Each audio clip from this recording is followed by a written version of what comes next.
just one of those days. We don't wanna wake up. Everything is fucked. Everybody's stuck. You don't really know why, but you ain't justified. No human contact. If you interact, your life is on contract. Your best bet is to stay away, motherfucker. Stop the he said bullshit. I think you better quit. Let shit slip. You'll be legal with a fat lip. Stop the he said bullshit. I think you better quit talking that shit. Just one of those days. Killing a freight train. Fresh wine to complain. Lead to a blessing. Damn right, I'm a maniac. You better watch your back. And then you're sucked up. Just fucked up. Next one I get fucked up. Best bet is to stay away, motherfucker. Just one of those days. Stop the he said bullshit. I think you better quit. Let shit slip. You'll be legal with a fat lip. Stop the he said bullshit. I think you better quit talking that shit. Fuck. Spaghetti. I feel like shit. My suggestion: keep your distance. Right now I'm dangerous. We've all felt like shit. We feel like shit. All these motherfuckers, they wanna step up. I hope you know what kind of shit you saw. You're after all. My day keeps going this way. I just might break something tonight. A pack of chainsaws. You're after all.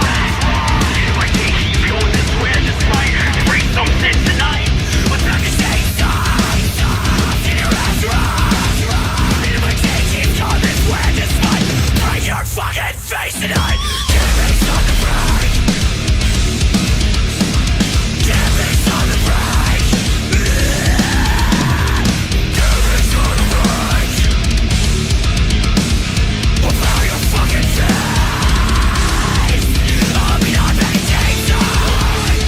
A chainsaw. A motherfucking chainsaw. Come and get it. Stop the he said bullshit. I think you better quit. Let shit slip. You'll be legal with a fat lip. Stop the he said bullshit. I think you better quit talking that shit. Fuck.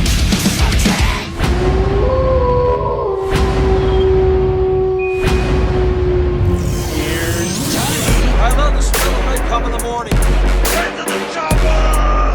Say hello to my little friend! I'm gonna make him an offer again. This is Sparta! You're gonna need a bigger boat.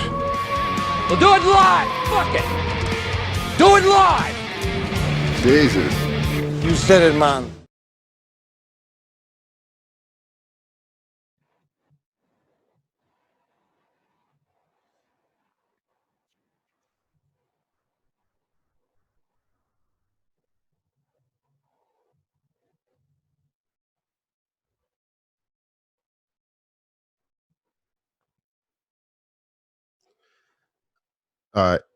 I'm here. Hi guys. Hi, can you hear me? Well, I am now controlling the miscast. Hi guys, welcome to Miscast 13th episode, Miscast Entertainment's 13th episode of Talking to Movies Tuesday. Will's trying to get his mic together right now, so I'm taking over the show, and we're going to talk for 3 hours about the parliamentary system versus the government system of the United States of America. Wait. Will's telling me he's Terrence Malick. He's fixed it. Damn it. All right, sorry. You're lucky. I had a whole bunch of notes here I'm gonna throw away because I really wanted to get into the Whig Party, but whatever. Those sons of bitches.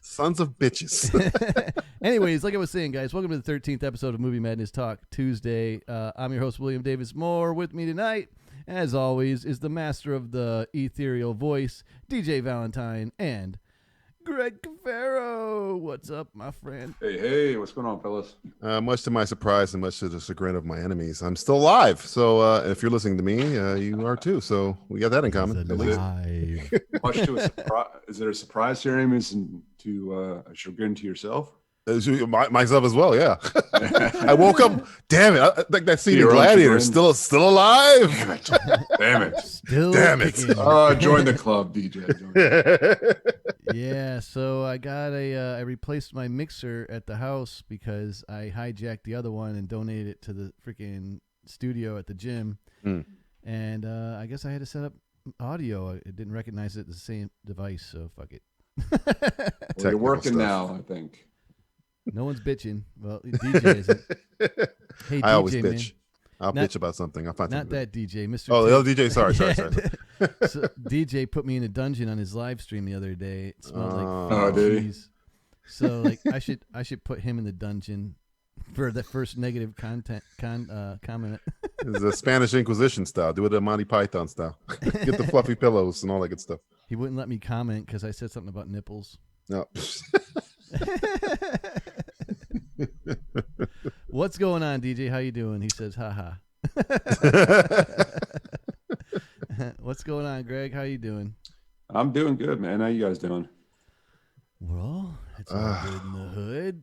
We've Sorry, I'm entered trying into to get- phase 1 up here in Palm Beach County, which basically means everybody just opened the fuck up because I don't know what the so we have like 25% capacity, but the roads are filled like everybody's open. It's insane.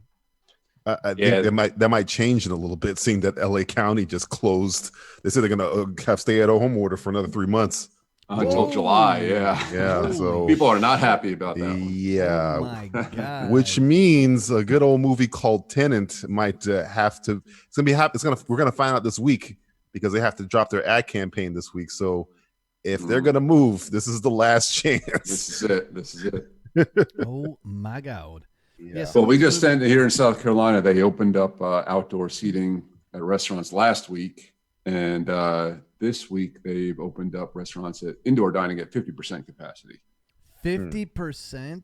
Yeah. Wow. Whoa. So doesn't matter. I'm going to be avoiding it. People are going crazy, like, "Oh yeah, we can go out again." I'm like, "Okay, I'm going to see. I'm going to see what happens." Here comes a spike. That's what happened to Georgia, right? They opened up and then it was like 1,000 in 24 hours. Got it. Yeah. Yeah, and they're saying that the numbers are going down in Georgia, and I was like, "That's bullshit. No fucking way." Yeah. I think that's nonsense. Yeah, man. I just talked to a dude. Well, I didn't talk to him, but I talked to Pam, and like I've been seeing him every day, and he didn't bring it up, but he apparently had corona up in New York, Wow. Who did? like a month ago, and one of the members at the gym. Oh yeah. He comes to the gym all the time, and I talked to him like 6 times this week alone. But he never brought it up. But he told Pam, I guess, at some point that he had corona up in New York, and he said it was like one of the worst things he's ever gone through in his life. So it's no fun, even for us youngsters. That's what I hear. Apparently, you have like some serious night terrors and wicked Night terrors? Yeah, like the fever is really fucking intense. Oh man. When you're sleeping, especially. You know how you hallucinate with fevers, like with influenza? Uh-huh. When you're sleeping, you get those weird dreams and the cold sweats and shit. Well, apparently night this is terrors, like times 10. That's not good, man. Yeah. I've only had a fever like 3 or 4 times, and it was when I was really young. Yeah, I don't it's remember. been a minute. I don't remember dreaming. So, but I might have had them. I've been too young to recognize them because I was like a wee lad. But if I think I have a fever as an adult, I don't want cognitive dreams in that state. I don't want No, especially a night terror where you can't wake yourself up out of it. Yeah. Yeah, and you can't. Thank like you. you're I got a cold friend of and mine hot that at the same goes through time. that. Doesn't sound fun. I've lucid dreamed one time in my life. Once. Really? Yeah, one time. That's how I know I remember I did it, because it was like the one I remember it vividly, and I was like, okay, is that the anti-night terror where you can control everything? Because I can control everything. It's when you're aware that you're asleep, but you're not necessarily controlling it in general, but you're aware that you're not. Yeah, in yeah, that you're reality. dreaming. That's exactly Yeah. what happened to me. Like you're I have still sleeping dreaming, though. disorders regardless, but that was one of the first times I was like, 'cause usually I got the sleep paralysis crap, which is the worst thing ever. Ooh. But the kid sleep paralysis is when your body wakes up your mind wakes up before your body. So you're awake, Yes. but you can't move because your REM is fucked up.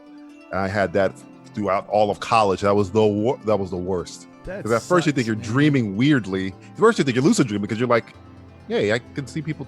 I want to get up. I can't move. People are walking by me in my dorm room. What's going on? And then you're like, you gotta force yourself to get up. It's rough. Ugh, I that's heard scary, that man. Feels like you can't breathe. Because you're. I mean, with me, it was happening to me because I was straining to move. Because you're straining, you're not concentrating on breathing. It's weird. It was weird. It was like when I woke up, it was like I fucking rolled out of bed because I was like trying to move and I couldn't. I was like, you're like trying to turn off the bed, but your brain, I'm like completely awake, but it feels like you're paralyzed essentially. After that experience, I'm like, man, I can only imagine what people in the vegetative state or some kind of, it must be that's no understatement of the millennia, but it's just like, good God, I can't imagine that. I was going through it for maybe like 10 minutes. They're going through it their whole fucking life. So it's horrifying. But yeah, lucid dreaming was a little bit weirder because it was like, hey, I'm in a dream. What if I do this? Holy shit, I can do this. But for me, it felt like it lasted like, I don't know. Next thing you know, you're Dennis Quaid. And, yeah. It's like I was doing a whole bunch of weird shit, but it was like, it didn't last as long as I wish it would because you could do whatever you want. Night terror sounds like the opposite, where it's like, I can't control shit. It's just ripping me apart. Yeah. This is horrifying. Yeah, it's crazy, man. Like the dreams you have when you're freaking in a fever state are crazy fucking shit, man. Even when you're not in a fever state, like just being sick in general and like being at the worst part when you're sleeping, you wake up all sweaty and weird feeling, like you're dizzy and shit. Like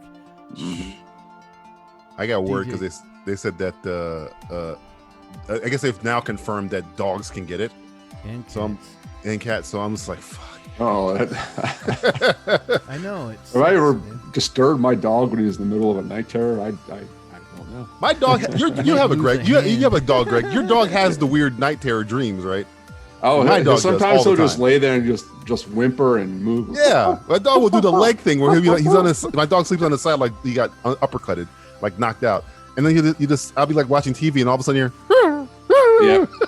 It's the weirdest shit ever. Yeah. Like you ever see that video of that one something? dog who's like sleeping that just gets up and runs into the wall? He's like chasing something in his dream and then he just wakes up and slams right into the wall. It's like, hilarious. It's hilarious. I feel bad for the dog, but you know. Freaking DJ says I had a dream where I controlled what Will said on my live stream.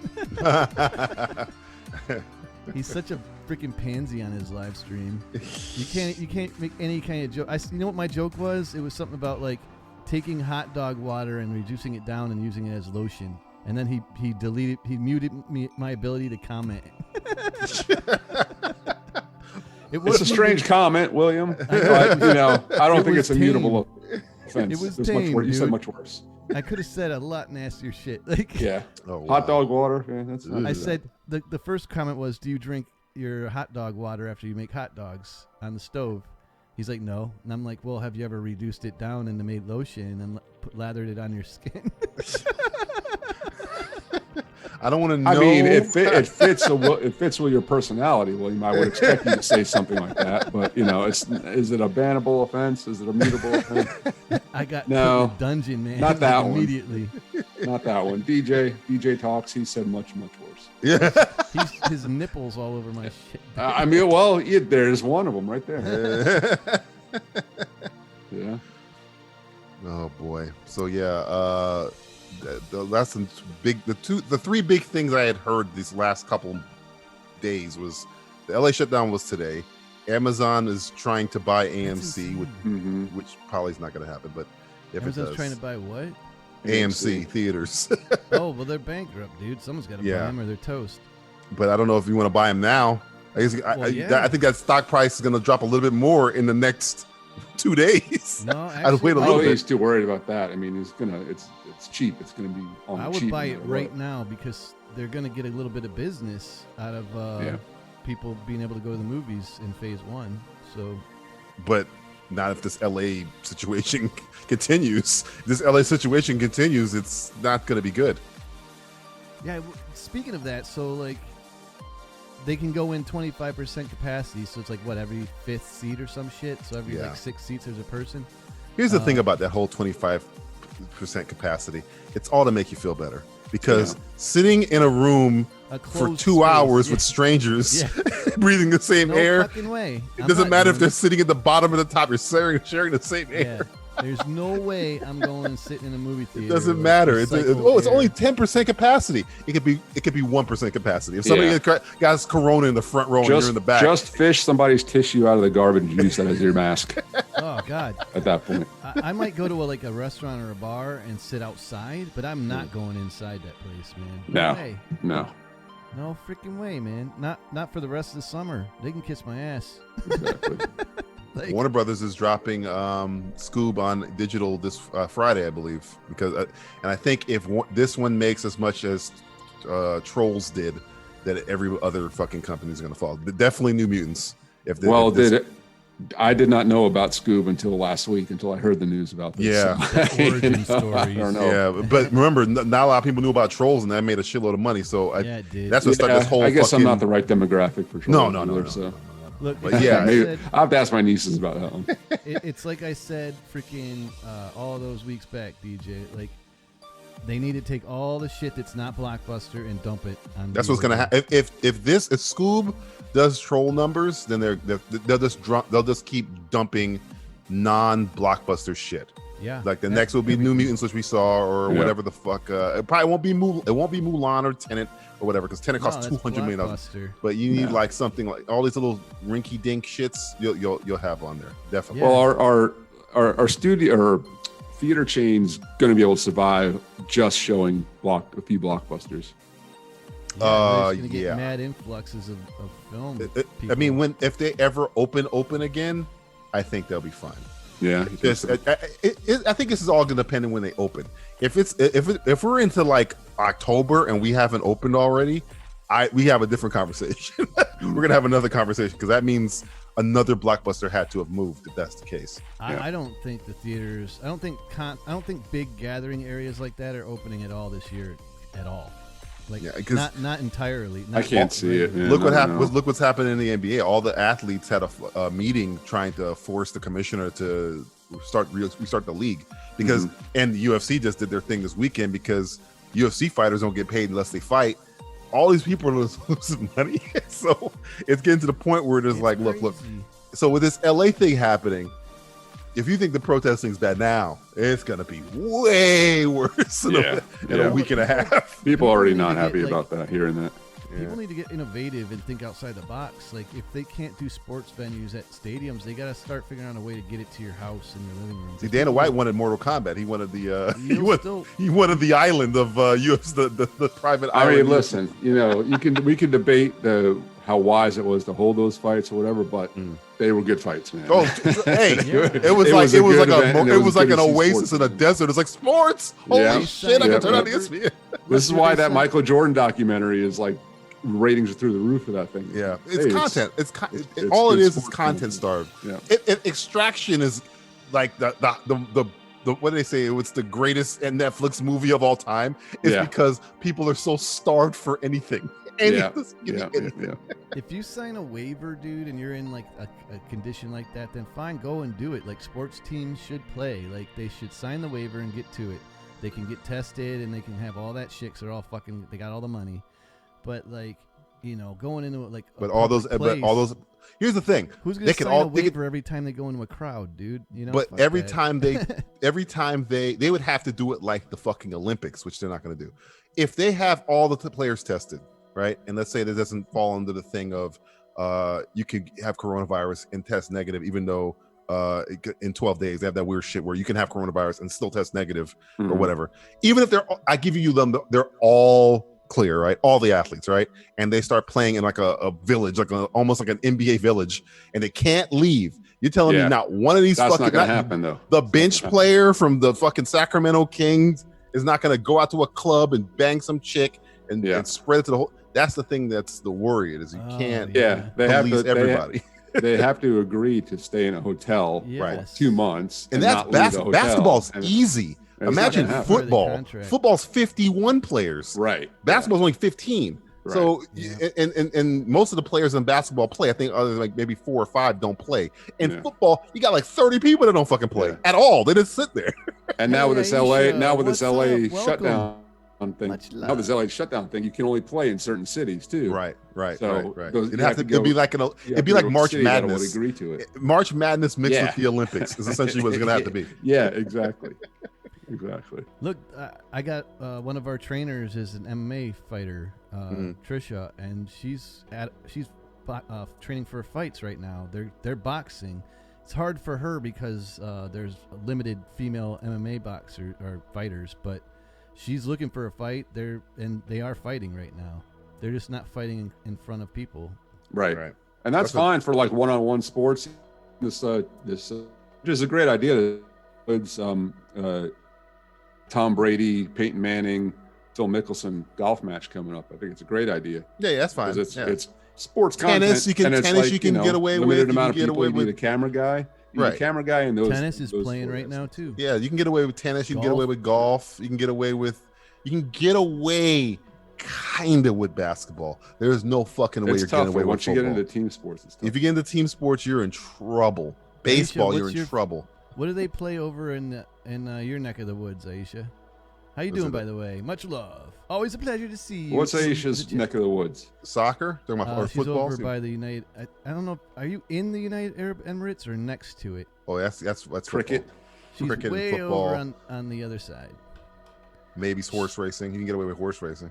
Oh shit! Yeah, they got the Like best horses like over Rambo 5 or 4 or whatever. Which one? Oh no, Rambo 3. Rambo 3, Yeah. where Rambo was working with Osama bin Laden to kill the Russians. That's yeah, it. there. I think that that's a happened. different part of the world. Different times, DJ. Different No, times. that's when he was on our side. Yeah, guys, look it up. Rambo was working with a group that would eventually become Al Qaeda in Rambo 3. And right facts. when that movie came out too is when the Cold War ended. Yeah, she exactly. she just said it. Horse racing and obviously soccer because Yeah. it's everywhere. That's not That's the the big United one. States. Yeah. I'm Jesus. actually I'm into soccer as far as like listening to who won, but it's like all the other sports. I don't give a shit about watching it. Like, all right, tell me who won. It's good to. I mean, I'm West Indian, so like I grew up around it. So, but I've gone to big games when we had the Fusion down here or whatever, and I think it's like hockey. Like you get more out of it when you go. Yeah. Hockey on I think TV is so. not exciting, but when you go to a hockey game, it's like, oh, this is actually Oh, hockey games are the awesome. shit. Yeah, it's hockey great. games are fun. It's more of a some sport like basketball you can watch anywhere. It's basketball, football you can watch anywhere, but certain sports like that you have to be there to really appreciate it and feel how fast these fuckers are going and what the hell they're doing and stuff like that. But yeah. But I mean, we're the minority. If you don't like football or soccer, you're in the minority. It's the world's greatest hell game. Yeah. The last two times I was at a sporting event, I didn't watch the sporting event at all. The one was the Marlins game in the skybox with what's her face? What the hell? Freaking can't remember her name, dude. Gloria Stefan. No, from Custom Play. Oh, yeah. Yeah, I know what you're talking about. Oh man, Calissa? Yeah. God damn it, I kept thinking Keisha. Anyways, yeah, that was that one, and then just recently at the Wellington Polo Club, I was at a polo match. Oh, look at this! What are you, fucking James Bond over here? I've been to a I couple was of Killing matches. spies They're in the pretty fun. bathroom? What the fuck is going on over I here? was at a tent on the sidelines drinking wine with these rich fuckers. Excuse me, I have to go to a nice. polo match today. Nice. How many times did you tell people, hey, next week I'm going to be busy, got to go to a polo match? I'm sorry. I was about to get a massively awesome job. Right? That was right before the first shutdown. Like I lost the Oh, job because man. they shut the Wellington Polo Club down. That is Oh, awesome. man. See, that's like a job where you would tell everybody what you do. Or you work. Oh, I yeah. work for the polo grounds. What? Yeah, and I had Yeah. access to everything, dude. Oh, and I was man. meeting everybody. It was like I live right down the huge. street from the Boca Polo grounds. They're pretty fun. I've never been to a polo match before. I think I've Yeah, they're seen fun. one on It's television one pretty time. cool looking. I mean, I would never watch it, but sitting there drinking wine, eating cheese while the horses are flying by. Yeah, and I have no shit idea what cool. was happening. I don't know. You know, Well, but it I was just fun. remember that. Hey, they're riding a horse. They're hitting no, something. hitting the ball with the They're mallet jumping over and, things. that's The about best it. time is halftime when you go and stomp the divots. So all these trucks come out with like champagne, and then you stomp divots on your way to the truck to get your champagne glass filled. It's like a Zamboni, freaking but with amazing. people. Okay. That's interesting. It's freaking awesome, dude. Like in a great way to get Corona. Not that kind of Corona, guys. The other Corona. At least you're outdoors. No. So I could think of a. They wouldn't. They better way. serve champagne like the real deal, like the expensive shit. Ooh. And you know what's sure, funny? yeah. They serve it in plastic champagne glasses. You can't have glass on the fucking field, man. Yeah. Oh, mean, they have that's standards. what it is. Yeah, that's what it is, man. You can't when you're in Even a they have public to place. You follow can give it out rules, glass. No, man. I That's, you're wonder. giving out weapons. It didn't even dawn on me, but you're Yeah, right. yeah. No glass on the field. No Well, glass. Wellington, you're like in the heart of polo horse country. Yeah. Wellington. Polo That's true. horse country. It is. It's true. There's a lot That of- and Davie. says- Davie, Florida is a like lot of horse horns out there. Aisha says they play different sports in her country as well. What? And she That's hopes crazy. everybody's doing well. By the way, for her new art video, most people voted for horror art. Oh, I am so surprised.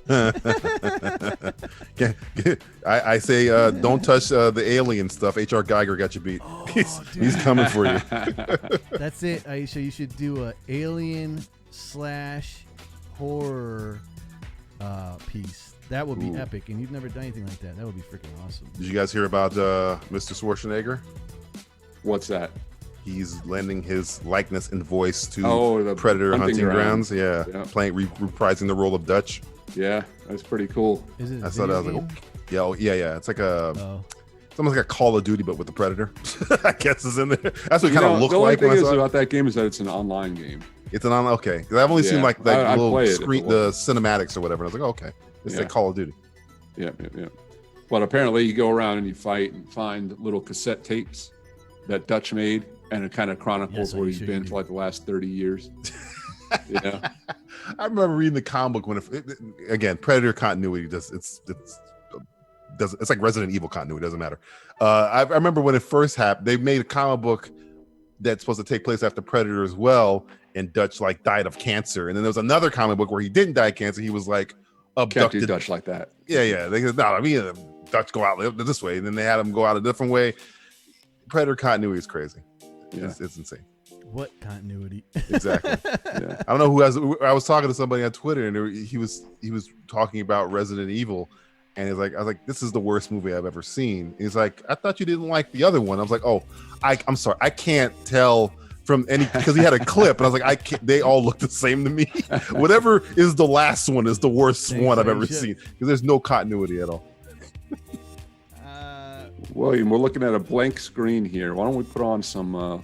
Look up the Predator Hunting Ground. I'm fucking afraid to play shit anymore. Oh yeah, it's true. It's true. But it puts I like have some that fucking warning on the channel, man. Like, put a black and white royalty free Hey, as long as this is yakety sax. As long as it's commentary or review. I know, but that's what we were doing on the last one. They said "fuck you" to me. Like, I usually just get a copyright. Like, I've been doing this for a year, and I only get copyrights. And that was the first time they like went after me. Jesus. Fucking Germans. Z Germans. No ticket. No ticket.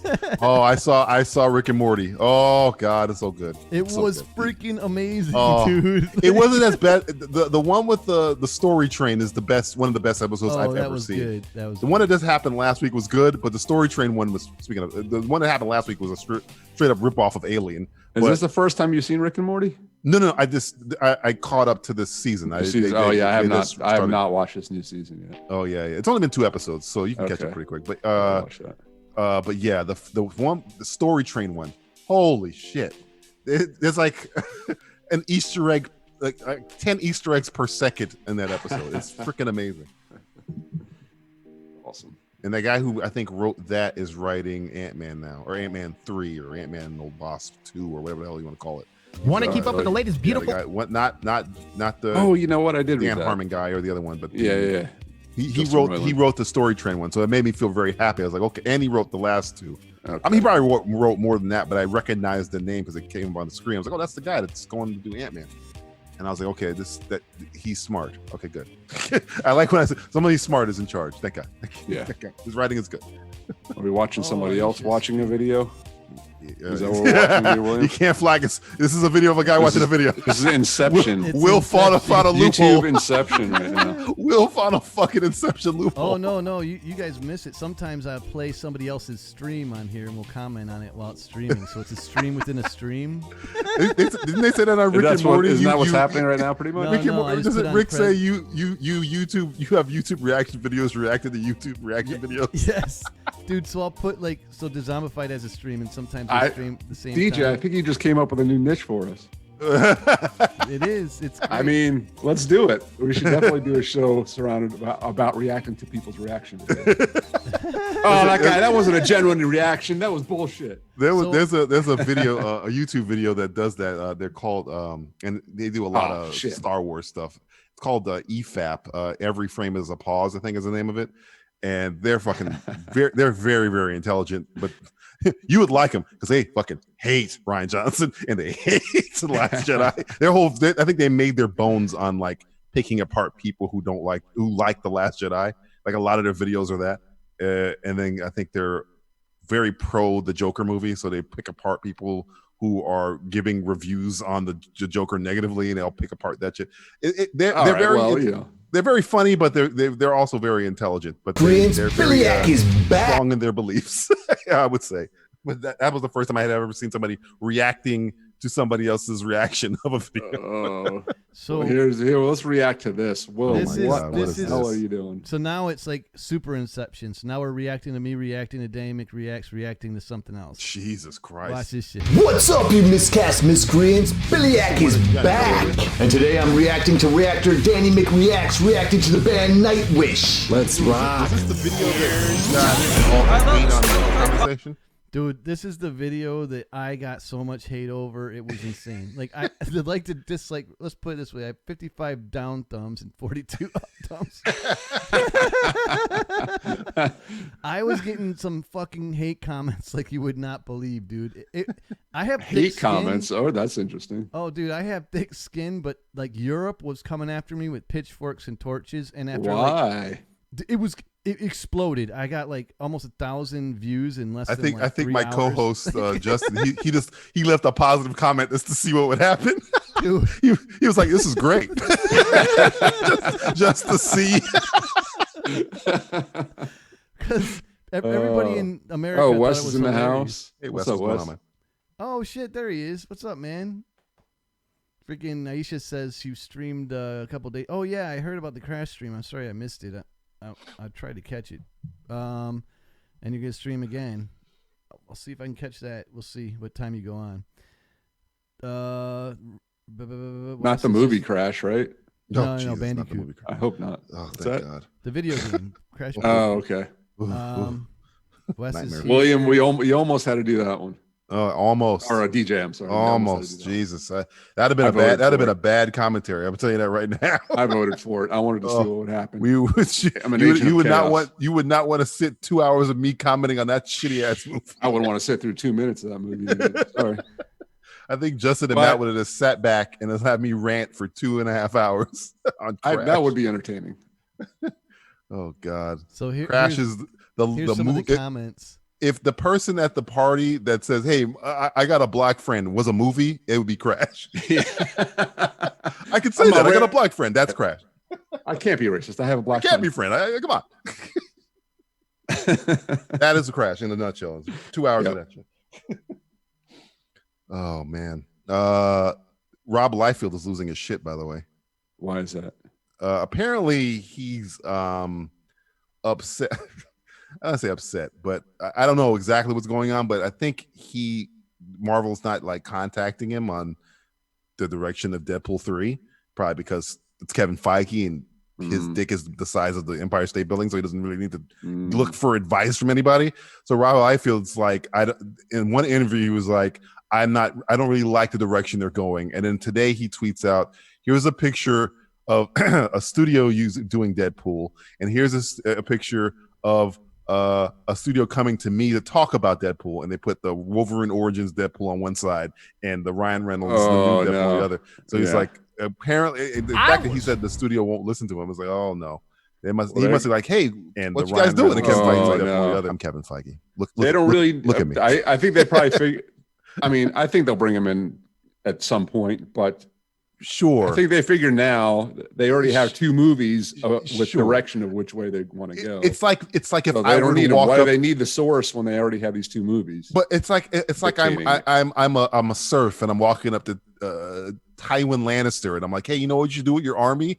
And then Tywin Lannister's like, I'm Tywin Lannister. Do you know who I am? Yeah, well, that's what I'm saying. I've conquered everything. I'm the conqueror of everything. Leave me alone. I They can have the listen to movie you. rights. They don't need him. We might go to you, but Yeah. we might not because it would just be out of respect and out of a right, you know. right. I'm pretty sure Kevin Feige, he's gained enough. What's the word? Reason.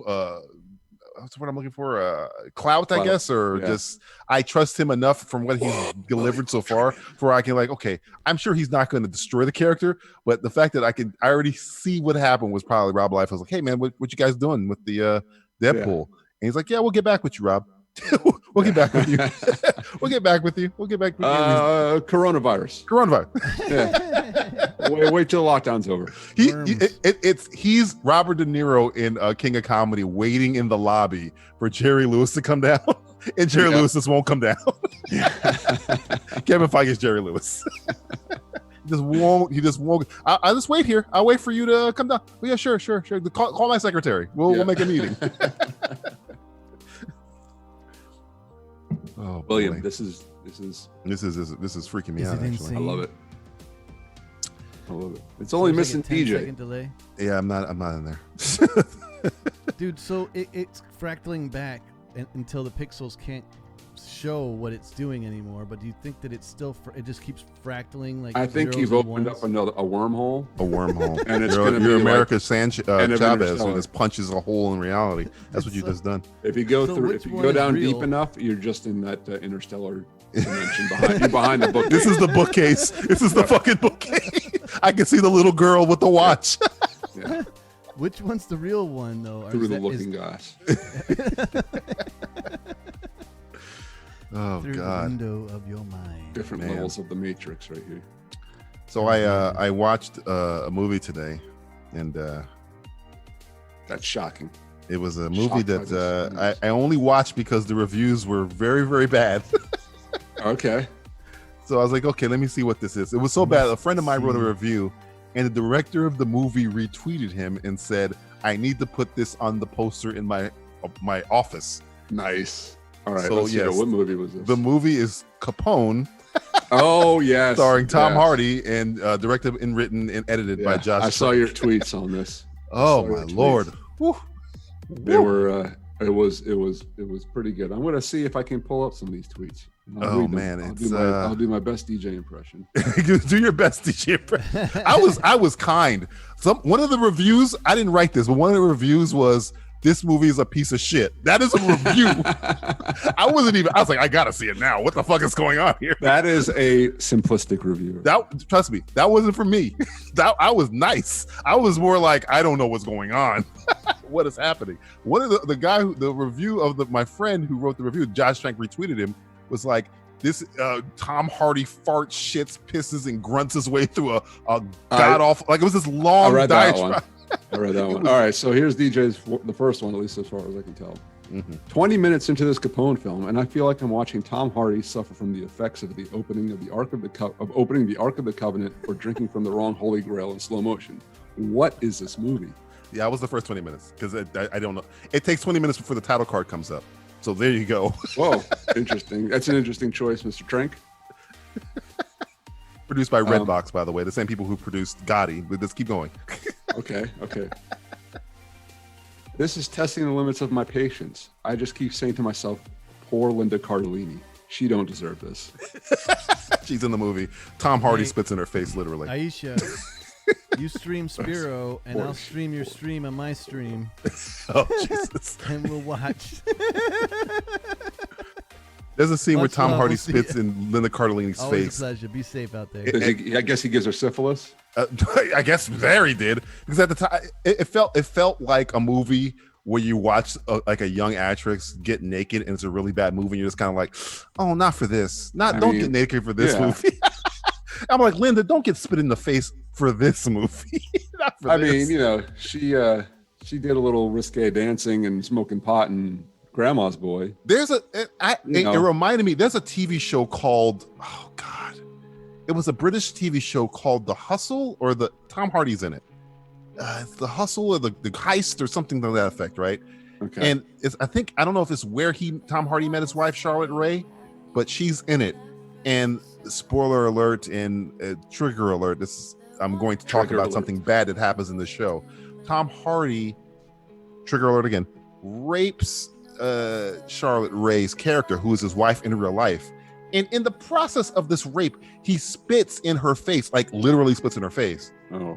And when he spits Linda Cardellini's face again, I'm like, oh man, why does he keep doing like, I don't know. Got a fetish or something. I guess, because when I looked at, this is how I found out he was married to this woman. Because I'm like, how the fuck did they allow Tom Hardy to spit? I mean, there's no CGI involved in this.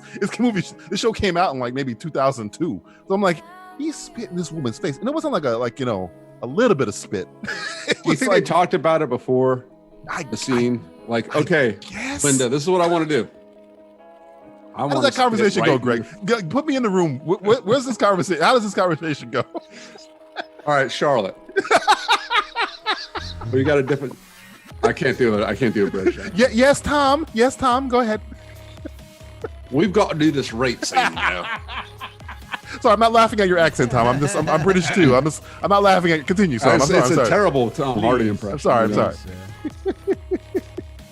So we've got this rape scene, and it's a very violent rape scene. Right. I'm veering very much towards Australian. Okay. I see that. I'm Australian, so I would know. Okay. Charlotte Rae, I think, is Australian.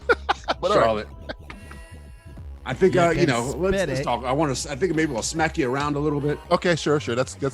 Yeah, par for the course. Maybe a little choking. Oh, all right. What do you think? I mean, I gotta hold you down. Right. It makes sense.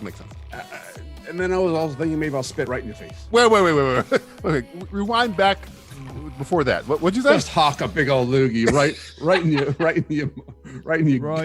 keister. You know what, Tom? Your keister is your bum. You know what, Tom? Let's get married. Let's get married, Tom.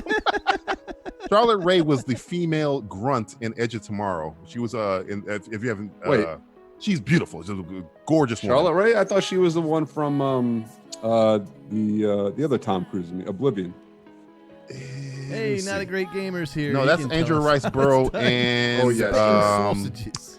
Olga Kurylenko was in Oblivion. Now I gotta see, because now I'm not. Charlotte Rae, she was you couldn't recognize her in Edge of Tomorrow, but because she's like gorgeous and they make her look really like ugly in Edge of Tomorrow. But if you see her in real life, you're like, oh my god, this woman's gorgeous. But I think she's been with Tom forever, like for a long time. Like I think they might have met on that show. That's why I'm thinking is it Charlotte Rae? Charlotte Riley. Riley, sorry. Is it Riley? Riley. Take a look at this. It's a lass. Charlotte Rae. Yeah, Charlotte Riley. Oh, yeah, I recognize her now. Okay. Yeah. She's she was in Edge of Tomorrow as like a grunt. Yeah. Okay, I remember her now. But that's like the only big Hollywood thing I remember her in. But that was the first time I saw her, and I had to look it up. I'm like, I got to get into the room with this. I had to have that conversation. I want to know what they talked about. Then I was like, oh, he's married to her. And even then, I'm like, huh. Maybe now it's a thing. I guess. Maybe it's a thing they do now. Did she tell him go ahead and spit in my? It's just. I wonder if she asked him to do it, or I don't know. I would love to know how they got that. Oh, I want to know. That's a tiny little thumbnail, but right. That's her. Oh no, I blew it up for your pleasure. Yeah, that's her. All right, so then DJ goes on to say, "Yeah, go ahead." Now it's The Shining. What is this movie? It turns into The Shining halfway through. How is there still an hour left in this movie? Capone is a Jacob's Ladder of gangster movies. I mean that in a bad way. God. It's weird, man. It's weird. Capone is officially the strangest Kyle MacLachlan movie I've ever seen. And he was in Dune and Twin Peaks and Blue Velvet. It's true. That's, yeah. It's true. That's pretty much it. It's damn true. It's a scene where Al Capone's talking to an alligator. I didn't put that in a tweet, but whatever. I didn't put that in there. I mean, if the movie's purpose was to make you feel like you have syphilis, then it can accomplish everything. Because I didn't know what the fuck was happening. I had low And again, expectations for this movie, but again, I am not mean compared to some of the other fucking reviews I saw. Yeah. I am less confused. Most of the reviews I saw was, this is dog shit. What the fuck? Like, it was like horrifyingly bad. I was like, I gotta watch it. I gotta know why is it so bad. And it commits the cardinal sin of being confusing and boring. Does Trank get big money to do a movie again? Probably. I guess he can't. I mean, if Fantastic Four didn't end his career, he did stop making movies for 5 years. But yeah, he also pretty much had a breakdown during that movie. Yeah, he talked about that on I think on Christian Harloff's show or whatever. But I don't know. I just don't know. This movie isn't Who like. knows? This movie You isn't don't know. bad enough to like ruin a career. It's not Fantastic Four bad. Like if I had to pick, Okay. I don't know. And like Fantastic Four is bad in a way where it's like, this isn't a movie. This is like the studio. You can just tell, Yeah. oh, they fucked this up There's here. competing ideas going on. Right, here. right. You can see what happened there. This one felt like it was just. It's funny because the DP is a DP for David Lynch. So it's like, oh, it feels like a weird David Lynchian version of the Capone story. It's just weird. It's just a weird movie. I heard it Perhaps compared to people like the it. I last don't. 10 minutes of The Irishman, but for an hour and a half or whatever it is, stretched out over 100 minutes. That's a review you saw. This is Yeah. the last 10 minutes of the Irishman. I guess because you can't. I mean, No he way. he talks in a way where it's. I mean, you think Bane is hard to understand? Yeah, you know, that's where I'm kind of like getting over. Like this, the whole movie kind of talks like this. We had a It's very I'm sling kind bladey. of like sick. I'm over Tom Hardy's voices. You know, he even like Venom. But in Venom, he's kind of doing that weird, the drop accent where he's like, I guess I'm from New York, but I'm in Northeastern Boston, New York. I'm Boston, New York. Bronx I don't know. accent, You like know, all I'm in- Eddie all in Brock. I'm one. a reporter. Yeah. But like in this one, he's I know they say he based it off of Bugs Bunny, and he does have scenes with a carrot in his mouth for a very long time. But it's Yeah, very see? like sling. It's because he can't smoke cigars anymore, so they give him a carrot to suck on. So, yes. Why can't you smoke cigars?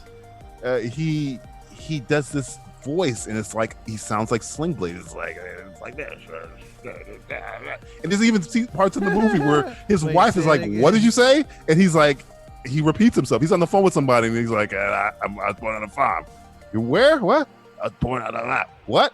I was born on a farm. It's like even the fucking movie doesn't know what he's saying in the movie. So it's weird.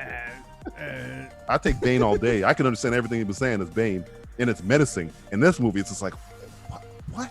If you want to watch somebody thought like Bane was slowly die, menacing?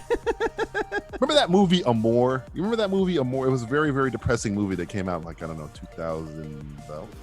No, can't say that It's a Saw that one. foreign film. It's about a woman has these old couple lives in a house, and I think the wife has a stroke, and the husband takes care of her as she slowly dies. Well, this sounds like a very uplifting movie. It was nominated for Best Fucking Picture. That's the only reason I watched it. And I was like, why was this nominated? This is the most depressing movie I've ever seen. But this is kind of what Capone is. It's just slowly watching Capone die. Slowly watching him lose his fucking mind. And I'll pass. I would have liked to have seen a good Al Capone movie, but you know. Watch the documentary I watched Boardwalk Boardwalk Empire. I'm good. Boardwalk Empire. He's an ancillary character. Steven. but, you know. What's his name? Steven Not Steven Merchant. Steven, the guy from Snatch. He plays Capone in that, and he's great. I forget his fucking name. Steven something. He was also in that show with Tom He was in The Hardy. Irishman for a little bit. He was in that show with Tom Hardy, based in like what was it, 17th century England? Oh, Taboo. Taboo. That was a Taboo's great show. I love that show. I'm Taboo's great in sad it only got one season. Yeah. And that's Stephen Knight, who did another horrible film that you probably don't remember called Serenity, starring Matthew McConaughey and Anne Hathaway. Oh, which, God. Do you remember that? No, I blocked it out, dude. That's when, spoiler alert for Serenity, watch the one with Nathan Fillion, not the one with Matthew McConaughey. Yeah, that's the only one I know. Yeah, that should be the only one. Serenity, the newer one, is about. Oh God, I shouldn't even spoil it. I won't even spoil it for you. Go ahead and watch Serenity and call me back. It's really bad. once you find the twist, it has a big twist, and once you find the twist out, you're like, holy fuck, this is what the movie is. And this is the guy that did Taboo, and I think he did Locke, and he did a whole bunch of shit. Locke is a great fucking Tom Hardy performance. Stephen Graham. He's great. He has a great Al Capone. He has a great gangster because he's a gangster in The Irishman. He gets in that fucking fist fight with Al Pacino in the fucking restaurant or whatever. Yes, he's great. You're late. He plays a good wound up little man. Guy with he's great. He's garbage. He's a great actor. I haven't seen him ever fuck up a performance. He's usually always on point. But yeah, I as I was watching the movie, I just felt bad for people in it. And they had the guy who looks like if Simon Pegg had a son, who I guess met Tom Hardy on Dunkirk. He's in Dunkirk with Tom Hardy. He's the pilot when they're both pilots in the whatever. Mm-hmm. That guy, I thought it was Simon Pegg. He looks just like if Simon Pegg drank from the Fountain of Youth or some shit. He's in the movie for 10 minutes, and it's Neil Brennan from the Chappelle show is in there for some reason as his lawyer. It's just a weird fucking movie. Neil Brennan is is that Neil fucking Brennan? That's some whack shit, yo. You telling me jokes? Or? Yeah, it's weird, man. It's a weird movie, but maybe people will watch it. I don't know. I think people are gonna watch it out of curiosity's sake, but it took forever. I kept looking at my watch, and that's a bad sign. I'm like, oh no, only 30 minutes left. Oh no, it's 40 minutes left now. Gotta go back in time. What happened? Just talking about it makes me want to fucking look at my watch. So did you guys see that Katie Sackhoff is going to be in The Mandalorian? Yes. Well, I mean, who else would play her? I mean, it's, they modeled her after Katie Sackhoff. It makes perfect sense. Wait, it's like, who's going to play Nick Fury in the Avengers movie? It better be Samuel Jackson. Right. Who's she playing? Bo-Katan. Yeah. Oh. Who she voiced in... Yeah, the character she voiced. Good. She should be good, but everybody's saying it's just Mandalorian season 2 is essentially just Rebels. Yeah, it's just called Rebels season 4 or whatever, because everybody from Rebels is going to be in it. I'm guessing it might be a flashback scene to see how what's his name got the dark saber. Saber, yeah. She has to die. She was the last one to have it. That's the last time we saw it. Yeah, she's gonna get Rebels, got, I think. So. But yeah, I don't know. Again, I'm not of the opinion that the Mandalorian needs a Jedi. I'd rather this just be a Jedi show, and the Mandalorian just be on the fringes of the Jedi stuff. And technically, Ahsoka's not a Jedi, so well, they said it's probably only be one episode, right? Yeah. I think it's a backway pilot. Yeah. Well, if you like her here, maybe we'll make a show. One episode. Whoa, William, what are you doing here? It'll probably be. It'll probably in blackface. Oh, what? I was Katie Sackhoff in blackface. What? That's what it said. Oh, Katie Price. Okay, it's like, wait a minute. Don't besmirch Starbuck, you son of a bitch. How dare you besmirch the great Starbuck? I was like, that doesn't even look like her. Have you seen Katie Sackhoff in freaking Flash? Because she sucks balls. No, she sucked in that. She was doing a horrible British accent. Oh my God. In what show? So bad, she was in Flash. Don't worry if you didn't see it, because it was Flash. She is in Flash. Yeah. Is she still on the show? God, I thought they killed her off. Like a couple episodes. It was like, oh my fucking God. Yeah, she's doing a British accent. Oh no, it's bad. I stopped watching that show. I couldn't. I quit after every episode was pretty How much do you the spell same. fucking Bo-Katan? B-O hyphen Katan. With a K or with a K, yeah. Amunet Blacksmith. Trying to find like an artist rendition of Think of Chris Kattan, but instead of in front of Kattan, you put B-O hyphen.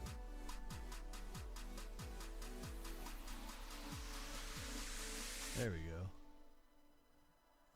Give me a rendition of this woman. Yeah, I see it. I mean, that's what they based her off of. Yeah, they didn't make her and cast her. I think they cast her and made her, I believe.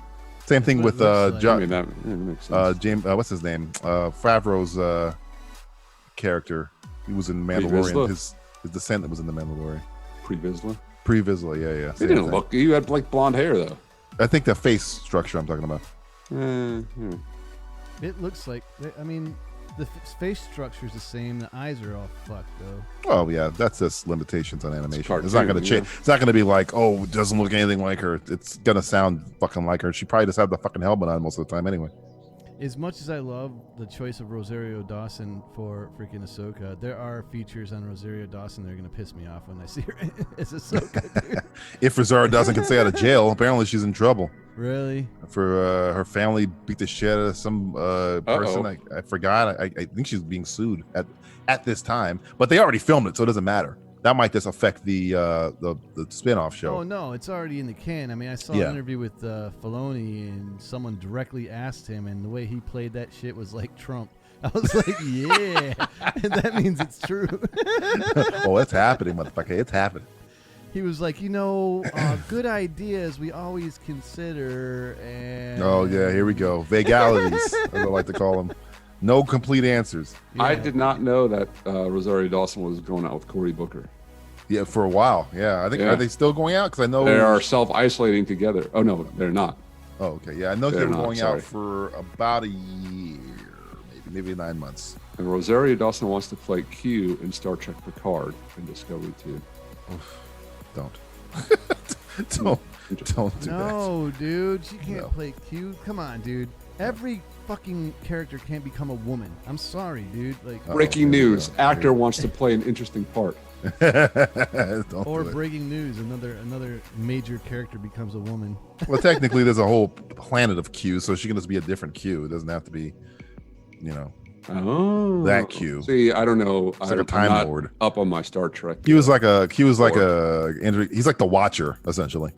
Yeah, I kind of knew he was like this basically all-powerful kind of trickster kind of character. In like David Tennant would be a great Q, but again, you don't really. You need another. It doesn't matter. Honestly, it doesn't matter. It's Picard. I don't give a shit about this shit. I don't care who gets cast. I don't give a fuck what happens. Yeah, I don't either, but I still like to watch. I enjoyed it. Like, but I'm with you. It was not like. But yeah, that shit in it was a little bit insane. Like that shit that she's going through might delay her in anything else. Kind of like what's going on with Jeremy Renner in the Hawkeye show, because he's getting sued as well because of the damn during his divorce proceedings right now. And I think that's what stopped Haley Steinfeld from signing on to be Kate Bishop and all of those stuff. For which show? The Hawkeye show. Oh. Because that was supposed to have been started filming and they delayed it and they didn't say why. And then all of a sudden all the shit came out about Jeremy Renner. Now Haley Steinfeld's like, I'm concentrating on my music, when she literally is Kate Bishop. She's half Asian. She looks just like Kate Bishop. She's the same fucking age as Kate Bishop. That's who Kevin. Is the music any good? Let's see. Is the music any good? She did the song for Bumblebee. I like that song. Probably because I like that movie. Oh, really? Yeah, the movie was good. I enjoyed that one. But I don't know. I'm not a teeny bopper, so I don't know. Maybe you gotta ask. You gotta ask a 16-year-old. I know you're hiding something, DJ, from all of us. I love the pop music. Oh yeah, tell me more about that. LMFAO. Tell me more. And they're bringing back Tamara Morrison too to play. I guess they're saying he's going to play Boba I've heard everything. Fett. I've heard Boba, Django, and Rex at the same time. I mean, listen, all three would make sense. No, not Django, I guess, but it's a flashback. Unless it's a flashback. Unless it was, I would prefer to see Rex. I don't. Yeah, exactly. I don't give a shit about Boba Fett. He's nothing. No, and you don't even need him. Maybe he'll be there to voice him. Right, but you need a guy in a helmet, But you don't, because he's, from what I know, Tamara Morrison's a little paunchy right now. Tell me everything you know about Boba Fett that came from the movies. Tell me everything you know. And I guarantee you, it's probably going to be like less than 3 sentences. He went out. It's bounty hunter. And somebody said something. He was he went out like a bitch. Yeah, he got hit in the back with a stick by Han Solo, who's blind. Yeah. Fell into a pit of despair, essentially. He's not as interesting as Rex is. I never thought Boba Fett was very fucking interesting ever. Like, I'm one of the guys that like never got. He was mysterious and like Fett trained. When he was in Empire Strikes Back, you're like, whoa, all right, who's this guy? This guy's. He has a great looking Yes. outfit. Yes. He's fantastic looking. but there's no meat to those. There's no meat to that. And the original There's no voice meat was at much all. better than Tamara Morrison's voice too. Oh, it was way more like menacing. He's no means good a to lot. me dead. That He's worth a version. lot to me. You don't like the Kiwi sliding in there. You like the he's no good to me dead. Yeah, It's kind of like doing like a Evil Finn, weird. What's up? Welcome to the madness. Yeah. Only thing that worries me about Alright. Rosario Dawson playing Ahsoka, though she's playing her old, so it makes sense, is that it's very like. No, she's not old. She's in her freaking 30s. No, I'm talking about Ahsoka at the time. She's old. She's No, this she's is in her when Rosaria's playing her. She's like 32, 33. how. Wait. This is after this is Return of after the Jedi. Return of the Jedi. That's She when was the- like yeah, that's 20 when- in Revenge of the Sith. How long ago was that? She was 14 in Clone Wars in the beginning, and it's Okay, three- how old 3 is she years in long. in Rebels? In which is Rebels, she was before like New in Hope. her 20s or In 30s. Rebels, right? she was in her late 20s, early 30s. So how long So between this New is, Hope and Mandalorian is there? Yeah, this is a few It's years like later. 8 years or something. No. Yeah, it is. Luke is What? in his 20s when he fights Vader, man. Hold on. Yes, hold on. Let it me is look this early up. 20s, in fact. Let me look this up. Hold on. Let me see this shit. The timelines are very short, guys. I know they say 15 years between Revenge of the Sith Vader and New dies Hope. at like 44, dude. Age. Just so you know. I just hope she, 14 years old when she's in the Clone Wars. Yeah. But the Clone Wars, that's the beginning of the Clone Wars. And it's lasted 3 31, years. yeah, he's not right. Oh my God, what the oh, I clicked the link. That is not Ahsoka. I should have not have clicked that link. Whoa. That caught me way off guard. Ahsoka. That's not Ahsoka. Oh, so You are she's not 31, 14. She's 31 in Rebels. I Right. told you. 31 in So Rebels, but Rebels, what's the difference between Rebels So and she's like 5 years 39, after Return of the 38 Jedi? She's like 38 or 39. So the big deal is like Rosario It should be about Dawson's pushing 40. 50. And everybody's like, how's she going to play someone that's like in her early 40s, late 30s? Rosario Dawson? Rosario Dawson's like late 40, 40s. She's 41. Yeah, She's yeah. 41? She's 41. Yeah, Yeah. she's, Oh, all right. she's a baby. I mean, baby compared to what people think she is. She's aging well. Look, so Vader was what, 23 when he got Ahsoka, so or 22. So she was 14. Vader died at 44 or 45. So that's the timeline. Will, no one ever really dies. Not in Star Wars. Nope. No. It's all about family, William. The Emperor can come back. He became a Force ghost, man. If they Oh, hold the legends, fuck's they haven't sake. touched it yet. But Force ghosts can return as corporeal beings if they want. Luke fought Vader at the age of 3. This is it. Daddy! He was like Come here, 24 Daddy. or something when he fought Vader. Yeah, he was, I think he was like in his teenagers years when he was in Empire.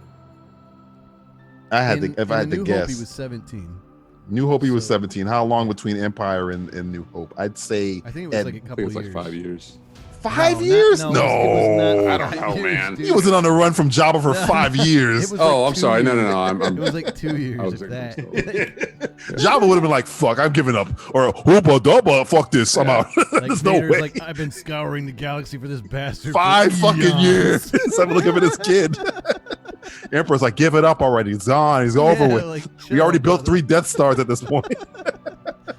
Yeah, for real. How many more super weapons can we build? We've got all of these super Planet. weapons here. Let's make Yeah. a planet. Not a Let's great look at gamer says Luke fought Vader at age of 3. Oh, that's what you already brought up. Yeah. Age of 10, he owned his own vineyard and produced cheese for 2 of the biggest retailers in America. Perfect. That's a perfect. That right there is canon. In my that is mind canon. from I'm calling Pablo Hidalgo right now. God damn, that's Yeah, awesome. Jesus. So 4 years from A New Hope to Return of the Jedi. Oh, okay. Yeah, I told you it was a very short span, man. BBY 0 to BBY or ABY. Yeah. Poor Han spent most of that in carbonite. Carbonite.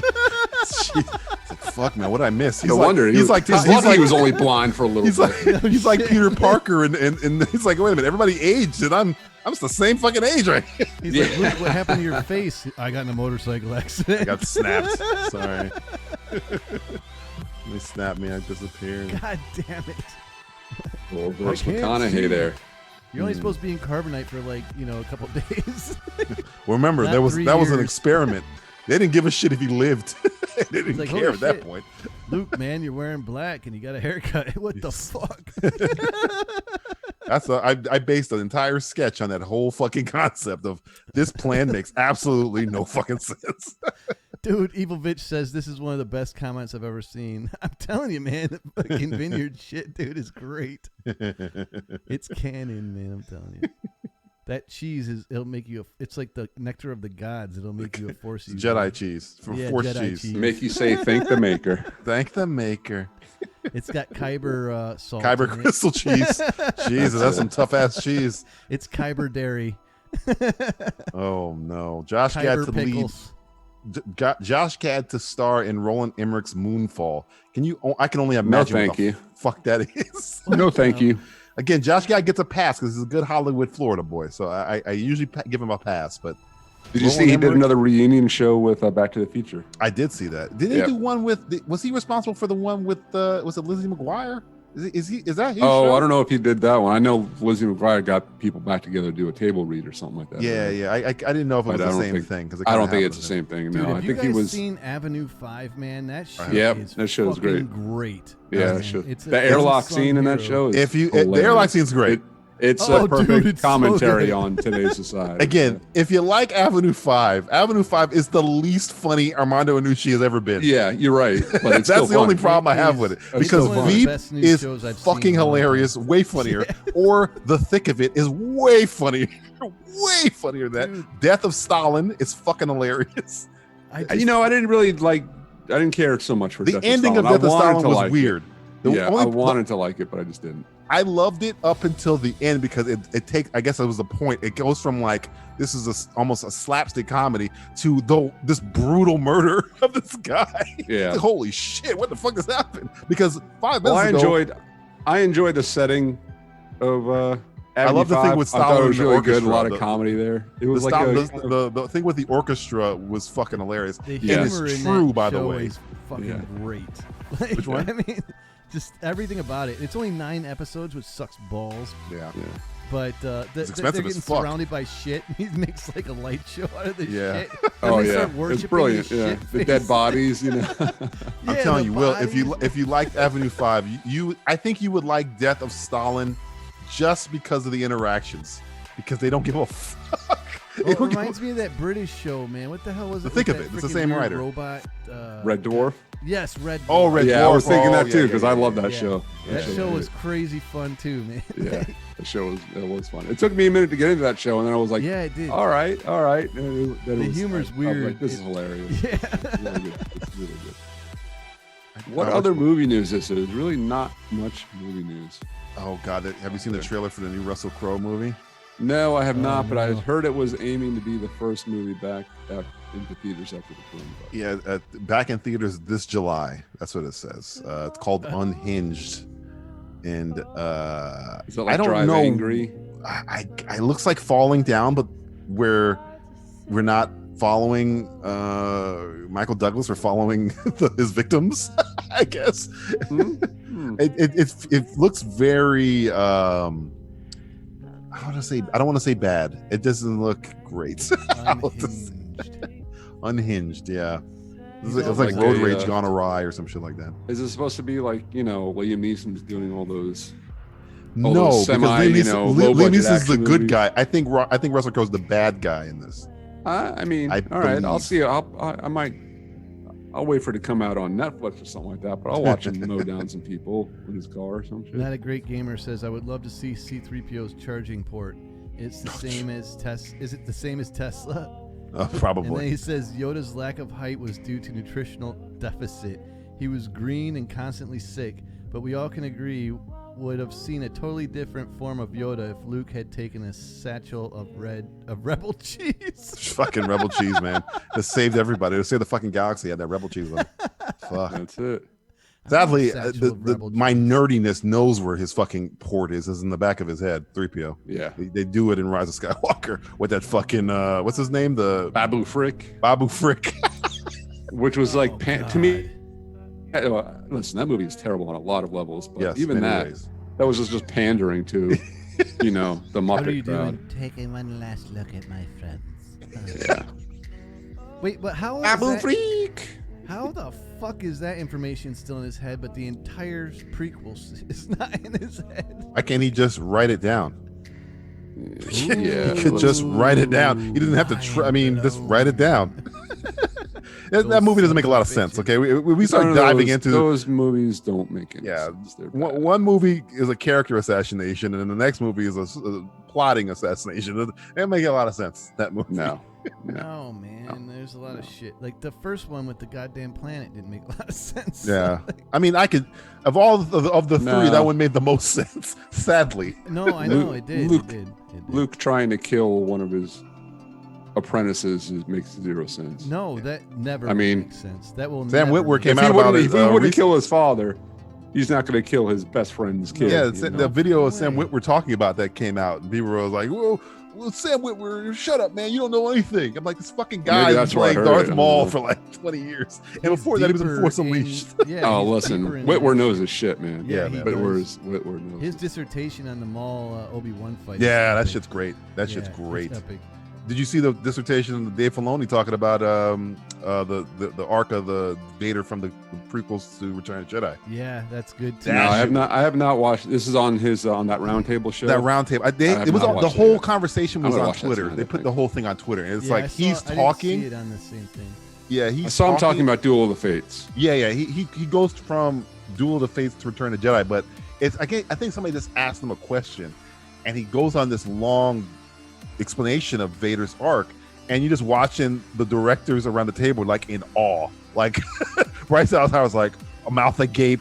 Yeah, because he is George Lucas now. That motherfucker is George Lucas. Yeah, essentially. he is. He is Anakin. Like he's. It's like even cross pollinate. It's like when Spock was gonna die and he just fucking put all his knowledge into Bones. In the McCoy. He's Bones. Yeah. Remember. Yes. Remember. He just gave him everything. They asked Filoni, like, did Lucas see the last episode of Clone Wars? And he's like, I think so. He called me and like, you know, he said he liked it. And he's like, they're like, well, what did he say? And he's like, oh, we don't really talk that much, you know. And did he have anything to do with it? Well, not really. Like, I was like, holy shit, Lucas is out of the picture, dude. No. I think after Filoni he sold the company, full-blown Lucas now. Yeah, I think after that he sold the company, he was just like, look, I'm keeping this shit tertiary. I've got billions of dollars. But we hear about him getting pissy when he's not involved in these things. He was really angry in the first year of that happening. He did that 60 Minutes interview, and then he was probably like, you know what, fuck it, because I was just listening to I forget, I think John Roker or somebody was talking about when South Park did that video or that thing about Indiana Jones when Lucas and Spielberg are fucking Indiana Jones or whatever, and Roker, he said he knew a guy that worked for Spielberg. He was a assistant or something like that, and Spielberg had called Lucas fucking furious about it, about what Trey Parker, Matt Stone did. Like, can you believe what they fucking did to us? How fucking dare these fucking little fucking people with this fucking like losing his shit. Spielberg losing his shit, and then Lucas like calmed him down. Like, hey man, it doesn't matter. It's okay. Because I think at that point he's just kind of like, yo, we're legends. What the fuck? I mean, we don't gotta punch down. What the fuck does it matter? Who gives a shit? I think Lucas has checked out in the terms of him giving. Like, I saw that interview with him and Filoni sitting together talking about Ahsoka and shit, and you can just tell like he cares, but he's very Bill Belichickian in his answers now. He's very he's always been like that. He was never very, but you can tell he gave more of a shit when the prequels are coming out. Now he doesn't seem like he doesn't let it wrap up his brain. Well, I heard like Filoni was saying he's doing a shit ton of different projects. Like he's got his hands in a bunch of pots. Like we don't really hear about it, but he's doing a ton of shit. And got the money to do it. He likes his experimental avant-garde type stuff. Yeah, right. He's still doing like the ILM type shit. Probably inventing technology that we're probably never going to know about and shit like that. Sure, like he'll never, you know, unless you knew that he developed THX, you would never Skywalker sound. Speaking of that sort of thing, while we're talking about it, I read that James Cameron, or that the new Avatar movies cost $1 billion to produce. I believe it. Yeah, it Hey, should. hey, remember they ran out of money for him to do Titanic, and that was what, 1997? Now he That's true. he did the Avatar, which is way crazier, and now he's James Cameron now, so he has even more clout than he did back then. So they probably Fox was just giving him money. Whatever, sure, whatever. He's James Cameron. It's not like his track record is bad. His track record, maybe in Disney's terms already- of how good the movies are, but in terms of grossing, he has Disney's 2 of the already highest grossing spent- movies ever. Yeah, but who cares, man? Like Disney's already spent the shit on it. Like they don't care if he's got like a No. good idea. They're like, fuck it. This guy is. We've Because got all a he's part. doing is inventing technology to make the movie. He's inventing the technology is. as he's making the movie. Yeah. Well, he's done it 3 times. He did it with The Abyss. He did it with, or 4 times with Terminator 2, The Abyss, and Avatar, and now he's developing a new form of 3D that requires no glasses. No glasses, which is fucking insane to me. I don't can't even know. wait to see I that. don't. By the First way, off, that's news. that from scares the shit. Does 2017. that scare the shit out of anybody but me? I know. I want to. It depends on how they're doing it. Are you beaming this right into my brain? I don't. or I what? don't You want. I don't know. I need a long explanation on how it doesn't fuck up my Yeah. brain. Exactly. Am I going to go blind? My eyes are not supposed to see in 3D. Yeah. Will that's not supposed to if I happen. come out permanently cross-eyed, then I'm. If a bullet comes out of the screen and my mind thinks it's real, it's coming out it's like the Matrix. I don't want the fucking thing to happen. I'm Where not I die signing in a the waiver. Matrix, I die in real life. I don't want that shit to happen. I'm not signing a waiver. I do. No, I'm I not watching that. You're gonna have to tell me Sorry. what that movie's about. I'm not gonna watch no 3D without glasses. No. I want this. I want them see? to beam it right into my penis. You go ahead and be the Tuskegee Airman I of want to be James the Cameron. first I'm person to straight. have sex with a giant alien. No, that's what you think it's gonna be, and then it's a fucking dragon that rips your own head off, and your head falls on the ground. And wasn't that real, William? And then I William, wake up are you in dead? Sleep paralysis. Yeah. I'm telling you, that's a line I don't want to cross. Make it a good movie. That's fine. You want to invent technology with cameras and stuff. That's fine. 3D without glasses, that doesn't compute with me. That's no. Yeah, not yet. I mean, That's like, hey, we can breathe in space now. is it No, just, no. or is it going to be like one of these like these holograms where they just project it against some steam or something like that? Bruh, I'm not gonna be number 10. It's I'm not gonna be number 20. I want to see the side effects. I want to know everything. Yeah, about much that like shit. this coronavirus. Yeah, I'm gonna wait 12 gonna days hang before I back a watch little that bit, shit. See what happens. It's Are probably. you actually searching in Bing? What's happening? We found the one person who uses Bing. I actually And like not for Bing porn. better for images than Google. Bing has better image search capability than Google. Okay, interesting. And Google has serious restrictions on like how you download images, which pisses me off. So.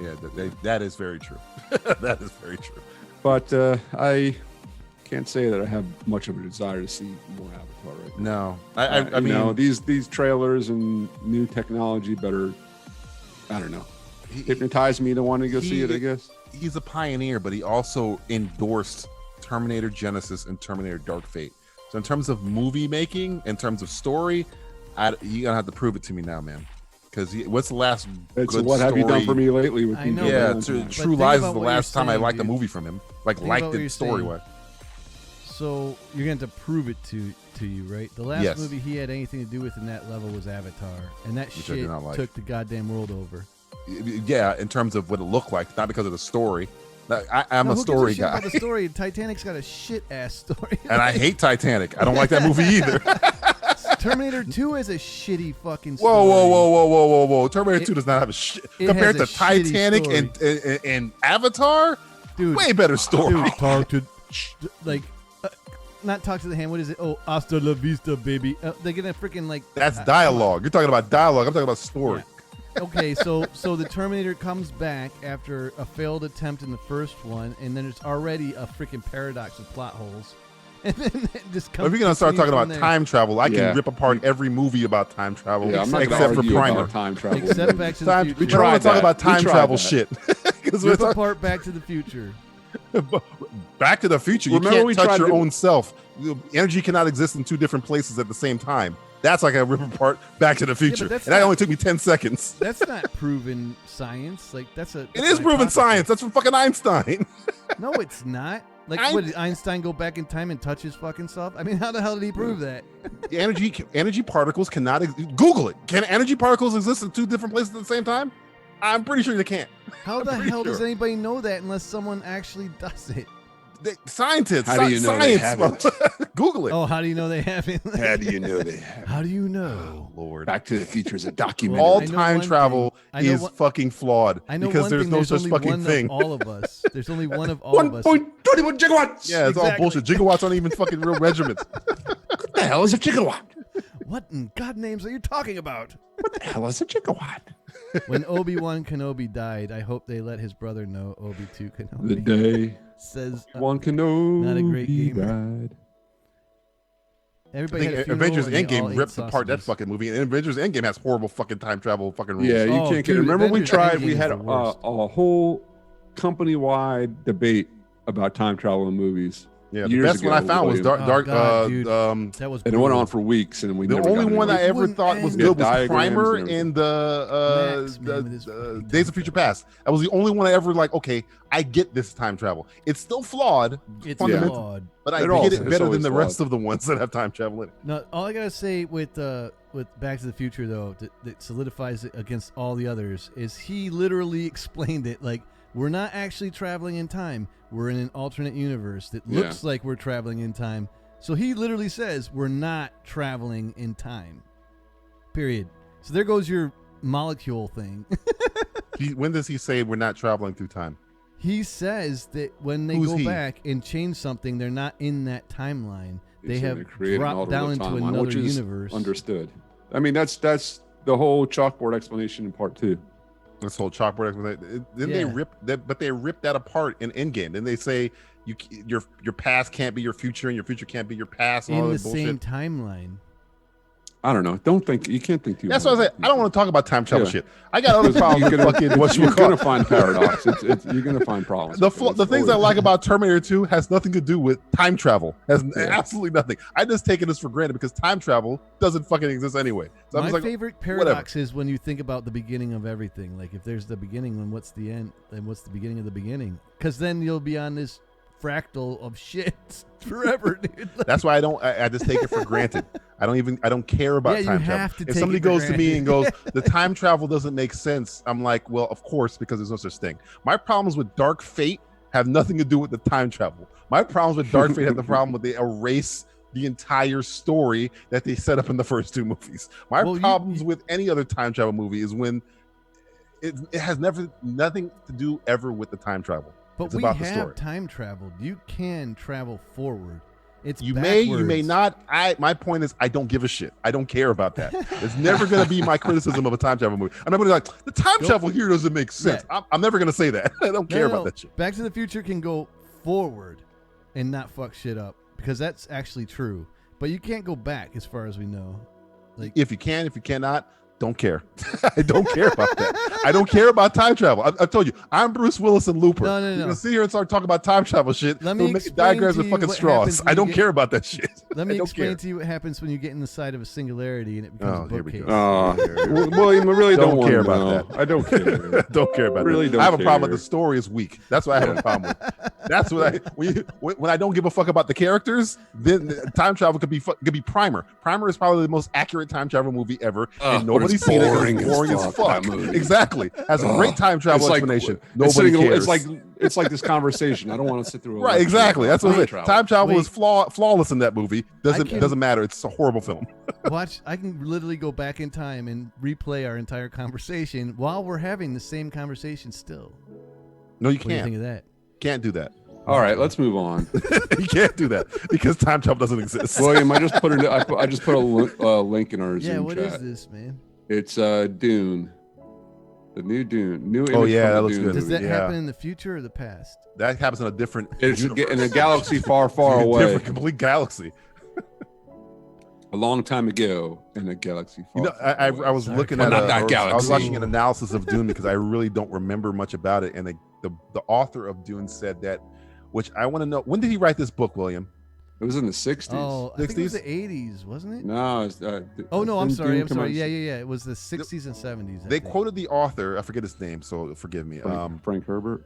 I think Yeah, I'll go with that. I can't remember his name, but you're probably right. Hey, Aram's back, guys. Hey, what's going on? Aram. He was talking about time travel rules. Aram was involved in that heavy conversation that we had years ago. He was listening. We had diagrams and everything. Diagrams with The straws. only two time travel rules are in Time Cop. He's correct. Time Cop. Yeah, if you can do splits, you can go back in time. We've already established that. Evil Vitch says, I really love this show. Gotta go, Miscast. See you guys later this week. Much love, Adios, Evil muchacho. Vitch. It's always a pleasure to see you. And that was an awesome comment. Thank you so much. I'll see you Friday. Or maybe in Frank's thing tomorrow morning. They were talking about Dune came out in 65. Yeah, the author said that this was supposed to be a commentary on the dangers of following a charismatic leader, which makes me think about Hitler. And they were breaking it down as other charismatic leaders that are going on. Or Castro or fucking anybody, fucking Kennedy. But he was talking about Trump. Well, he's not really charismatic. He is charismatic. What the fuck is charismatic about him? His orange skin, his fucking ragtop hair. What the fuck are we talking about? Anyway, he was saying that Paul Atreides is not really meant to be the hero of the story. Said I'm going to log off when we get into politics. Yeah, whatever. But no, the fact that he was talking about like Atreides was never intended to be the hero of the story. Kind of like what Coppola did with Michael Corleone. We fucking pissed off that everybody liked him. But they were talking about, Will probably knows this better than me because I never read all of the Dune books or whatever. But the kids were supposed to be the heroes. Right. They said that the kids were supposed to be like the fixing the father's mistakes or whatever. Yeah. So yeah, I never knew that because I just figured that Kyle MacLachlan's character or Timothy Chalamet's character was like the hero, but they were like, no, he's not really the hero. He's kind of like no, he's a catalyst. Symbol. Yeah, he's a catalyst To all the shit that happened, right? Yeah, Dune's gonna be interesting. I don't know I really don't know if this movie's gonna make a lot of money because again, it's deep as shit. I will not take that away. I think it'll be awesome. It's hard, but what was it? Oh gosh, I'm losing my mind here. Blade Runner. Yeah, I couldn't remember the name. I mean, great movie, bombed. Yeah, I love that movie, but I mean, I know. When I was watching it, I was like, "This is fucking beautiful. This is one of the most beautiful movies I've ever seen." I mean, and that one had Deakins. This one has the guy from Rogue One. Right. But my whole thing was that I didn't know if, even watching the new Blade Runner, I was just kind of like, "I love this. It's very deep, but I would not expect this to be a blockbuster." I didn't. And then coming out of it, I was like, this is not going to make a lot of money. First off, it's 3 hours long, and it's with characters that not a lot of people knows. And the first Blade Runner was a bomb anyway. Dune, if they make it a more of an action kind of story, But you're going to be weakening. First off, you're going to piss off Will. If you weaken the story of Dune, all that fucking intrigue shit, you're losing your base audience. Well, the only audience you have is the only audience you fucking have. Yeah. Right. So in a movie like this, man, like nobody else matters but the base. Right. That's what pisses me off that this movie looks so fucking expensive. I don't know if the base is expensive. large enough. I think you got to appeal to a wider audience. And Villeneuve needs a. But again, that's the problem with this movie. How do you make? And this is what I kept talking to you guys about when we first heard about this movie. It's like, how do you make Dune appeal to a wide audience? It is one of the weirdest sci-fi movies. There's no way stories ever told. So they would literally have to rewrite the entire fucking story because it's some of the character names you lose like 20 people. I mean, and Blade Runner is just Deckard, but there's some shit that Bene Gesserit and all types of crazy shit. You lose everyone. I hope it's a hit because need more sci-fi movies like this. Sci-fi, and I hope it's a hit because I don't want to have this. I mean, to me, he's not made a bad movie, but I really don't want another blemish on Denis Villeneuve. Denis Villeneuve is one of the to me one of the best directors working. I know, but he doesn't make blockbusters like that, guys. Like, he's using blockbuster budgets. I wish he would have made this movie cheap. Paintings on film. You can't make this movie cheap, but he's using too much money to do so. You can't make this movie cheap. If you're making the movie cheap, you can do whatever you want. I see no way this appeals to the masses. No, I don't. I just don't. That's what makes me worried. Because you've wasted how much? What's the budget of this movie? I know it's north of $120 million. Yeah. All they have to do is make double that, and then he won't get fired from his next project. He needs to make $400 million worldwide to break even. I don't know if he's doing that. Domestically, he's got to make a chunk of change. So that's what I'm saying. I just don't see it. I don't see it. It has a lot of actors that are famous. Timothy Chalamet doesn't really open. Nobody knows what this shit is, man, except for the freaking nerds. Right. And Chalamet's So that's the not. problem, Chalamet's man. an art house. Actor. He's not like Leo or something. Even Leo doesn't really open blockbusters. You know what I'm saying? So there's nobody in this movie except for maybe Oscar Isaac, who's not going to be in the movie long, and Josh Brolin, who's not going to be in the movie long. So it's and they were side characters in blockbuster movies. Actually, I'm kind of into and there's backup for this. No, Momoa, I guess, would be the other one. You don't need great actors cast to is make amazing. a great movie. Cast is, but I'm saying to open a movie to get. I'm only thinking about money now. I'm your studio. How are you gonna get me my $400 million, Denis Villeneuve? Well, we got Timothy Chalamet. What the fuck are you talking about? He hasn't starred in a movie that made over $100 million in his entire career. Lady Bird, get the fuck out of here. I know, but no. I think they're going for Oscar recognition because For Dune? Yeah, for shots and It'll get stuff. It'll get technical effects shit. It's not gonna get no. Why are you story? You or never know. writing. You never know. But Sure, think Joe about can get this. Best Picture. You know this man's track record with money, and you know what's gonna happen with this material because nobody fucking knows what it is. If George Miller couldn't get an Oscar for directing Mad Max Fury Road, there's no I'm way just in saying, hell. Why would they give him all this money for this? Either I don't know. someone I don't know. dislikes him I don't know. or, Again, I don't know what the budget is, but I'm saying it's north of 120, which is to me, it's it's gotta too be, much like- for Yeah, I this. haven't been able to find it yet. You know. Yeah, But they probably don't want to tell 120 you million because for it's a probably a movie is- shitload. 120 million for a movie ain't shit, dude. It ain't shit, and it's still too much for this movie. That means you got to make 400 million. If it's north of that, that means you got to make more than that. We're not even talking like merchandising, advertisement, shit like that. You think you're going to be able to merchandise double. Dune? So that's 240 Not really. million. Well, that's 240 million. Well, that's the only way you're going to make money because 240 million is the budget for this? Well, all inclusive, like merch and every advertisements, everything, marketing, the whole shebang. Oh no, but I'm saying, what is the budget for this movie? Have we found it yet? No, I can't find it. Oh fuck! All The I original, know- the original was 45, by the way. Yeah, I see 40 million for that. All yeah. I know is but inflation. Like, come on, guys. Like, even if it's inflation, it's probably what $100 million, maybe. I'd say 100 mil.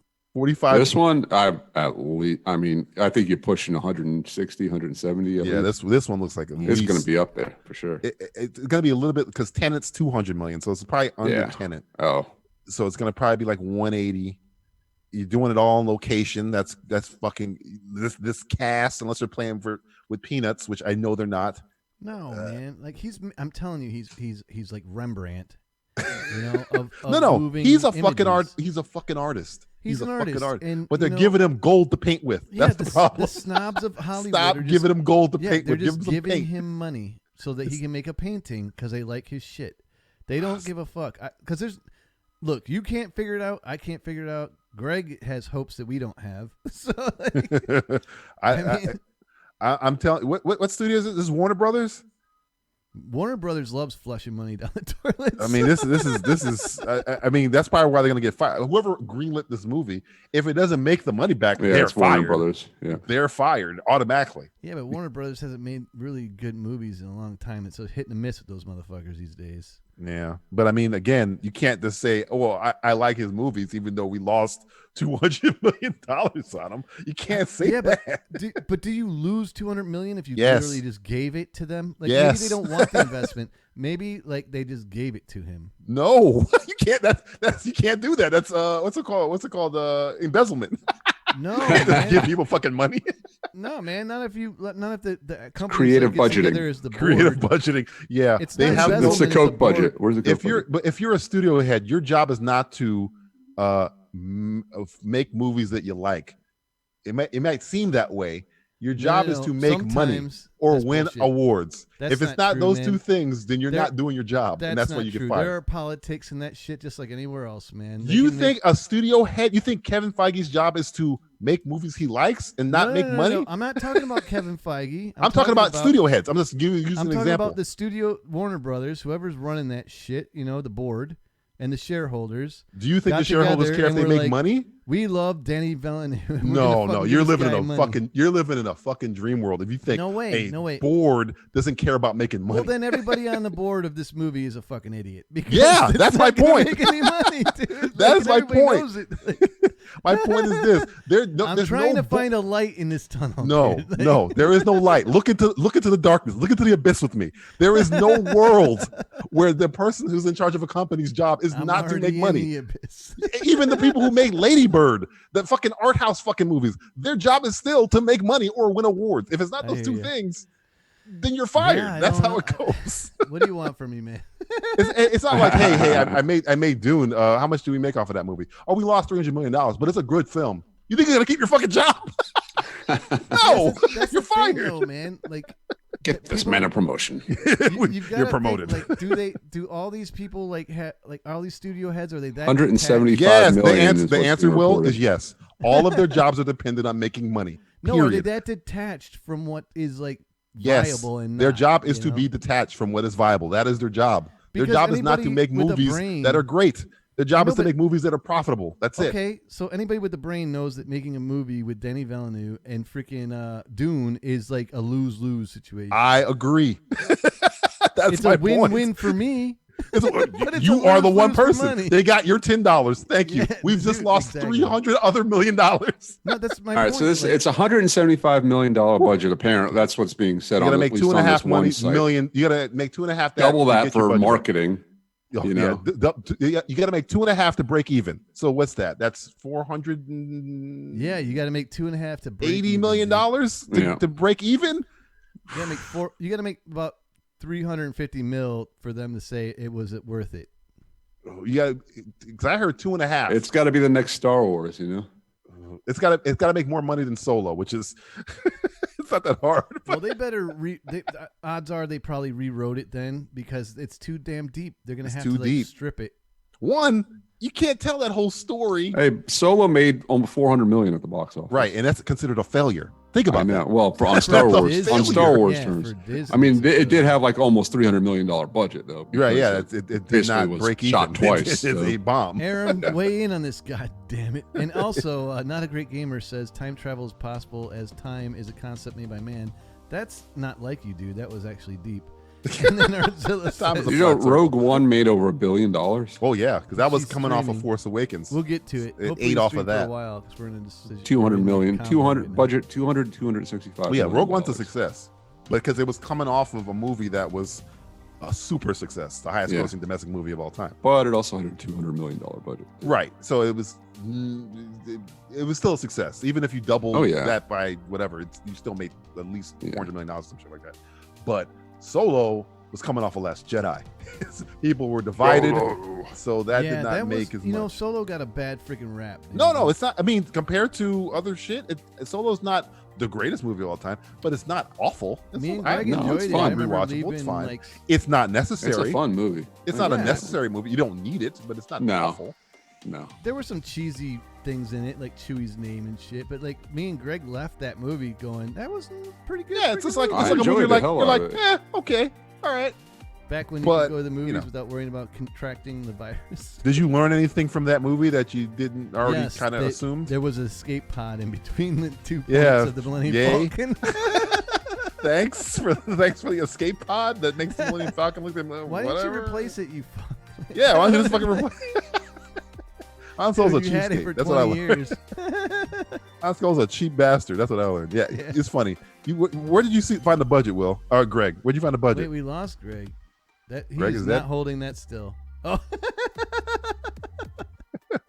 He's frozen. Because I went to I the was box like, office man, mojo. he's It's not really even on into there. that conversation, dude. Am I back now? Yeah, you're Yeah. back. You're back. Okay. Where'd you find the Yeah, I budget don't- for Dune? I don't know. I was searching all over the place. I just found one website that said 100. So we didn't even know. I think it could be lying to us. Like it did World War Z's budget's a lie too. It looks like a very reputable site. It's called DuneInfo.com. That's the one. That's the one. Got a blue That's check it. mark, I think. So yeah, I couldn't see it. It wasn't on the Wikipedia page. It wasn't on. Yeah, that means that budget could be higher than that. We didn't even. Oh, fucking I'm know. sure. I'm thinking We it's don't north even of fucking 200 know. million. Holy lord. I'm thinking. Yeah, it's but north yeah, of- when I look at these movies, when they dump all this money, you always have to think objectively. Not think with, I want to make a movie. That's great. Now make it good. No, they don't care about that. Feige, super Marvel guy, doesn't care about that. His job is to make sure these movies make fucking money. If he doesn't, he can't make anything. He's fired. He has to make Blumhouse. He makes at this point, it's going to be really hard for him for one of those movies not to make money. But the guy, Blumhouse, the guy that fucking makes all those cheap horror movies, he's a genius. He goes, look, I'm going to spend $5 to make this movie, and I'm going to get $20 back. I might not make $100 back, but I'm going to make triple my profits because it's all he gives a fuck about. He doesn't care about the quality. He just wants to make just enough to where he's making a profit every fucking time because it's all he gives a fuck about. If the movie is good, gravy. His job is not to make the movie good. His job is to make the movie profitable. And that's it. Build a good brand too, and he has a brand. And now he can say you put Blumhouse in front of fucking anything, and then this movie probably costs $5, but it's gonna probably be entertaining enough for me to watch it. And it doesn't. Even if it bombs, you're not losing shit. You're losing nothing. That's what this Invisible Man movie was Blumhouse too, wasn't it? I wanted to ask you about this. Well, I'm sorry. What was your question? The Invisible Man, was that Blumhouse? I think it was. Let me see. Or was that the Dark Universe? I can't remember which is which. I don't remember, but I know that movie cost like nothing to make, and it made like it was a Blumhouse movie. Triple his money back. I wish they would have made the Dark Universe. It was in conjunction Blumhouse and Universal. Right. It cost 64. It cost $7 million to make. $7 million. $7 million and made 122. Yeah. 120. I had 126. That's awesome. That's all Blumhouse does. Make a movie for nothing. 122 doesn't seem like a lot of money compared to like Solo, but that's like 50 times your budget. Yeah. They can use that profit to make other movies. 15 more more movies to do the same fucking thing. He's got a pyramid scheme going over there. Exactly. So I wanted to ask you guys about this now with since we're talking about box office and things like that. And we brought up Extraction earlier, which I finally watched that last night. It was pretty good. The highest watched Netflix movie of all time, apparently, according to Netflix. But what is that? How do audiences really track that? I mean, we usually go by, the box office. This movie made $1 billion. This movie they go by plays. $500 million. They go by plays, but the thing about Netflix is if you accidentally go on the Extraction button on Netflix and it starts playing the preview, that counts. Yeah. So that's those don't numbers. really mean anything to us no, as an not audience. Really, you know, that's why I'm putting. Not really getting like you can't see me when I say I can't it's really gauge how right, successful a movie was in this Netflix era. You can't see me when I say the greatest Netflix movie, but I'm suing it with my quote fingers. Right. I'm going the greatest Netflix movie of all time is what Netflix said. But essentially, if you're scrolling through Netflix, hey, what's Extraction? And it plays like the first 20 seconds of the trailer, that counts as a play. Yeah. That they put it as a number or whatever. But to their model, it probably didn't do that. It's probably not the greatest Netflix movie ever, but it probably did okay for what it is. Sure. In this, we're starved for content. It's a new movie with a guy that was in the Avengers. It looks like Bourne Legacy. It's very Bourne Legacy. It's kind of like a Green Zone-y, Paul Greengrassy type of. It's not a bad movie. It's just a movie. I enjoyed it. I thought it was a good one. But it's not super special in any way. It's not like, oh man, you got to see fucking. There was some good action. That action scene that looked like it was all the tracking shot one. But again, we're fresh off of 1917, so tracking shots are kind of like unless you're doing that. Yeah, you're not reinventing the wheel at any time here. It's just like, but I mean, it had a budget of $65 million, which is a relatively small budget for a movie like that. Right. Netflix bought it. They don't have to worry about. They did very well with that. Yeah, Netflix bought it, which means you don't got to worry about making your money back. You just got to worry about if Netflix is happy, and they are. Right. So you're good. That's why all these fucking people are going to Netflix, because Netflix will just give you the fucking money. But don't you enjoy being able to look up and see what the box office draw? Oh yeah, I do, because then you can actually quantify. I actually have a quantifiable. Right. But Netflix is like and I guess Disney Plus to an extent, and Amazon is kind of like, well, we're gonna just. That's why a lot of these movies go there, because they don't have to worry about us measuring their failure or successes anymore. I can make The Irishman and go to theaters and maybe only make, I don't know, blah blah blah, or I can go to Netflix and you never know what the fucking what if it's you don't have that quantifiable number anymore, and Netflix is going to say it's a success. They can just say whatever they want. I don't like that. I don't want to take their word for it. I want to be able to. They take the measurement away from you, which is whatever.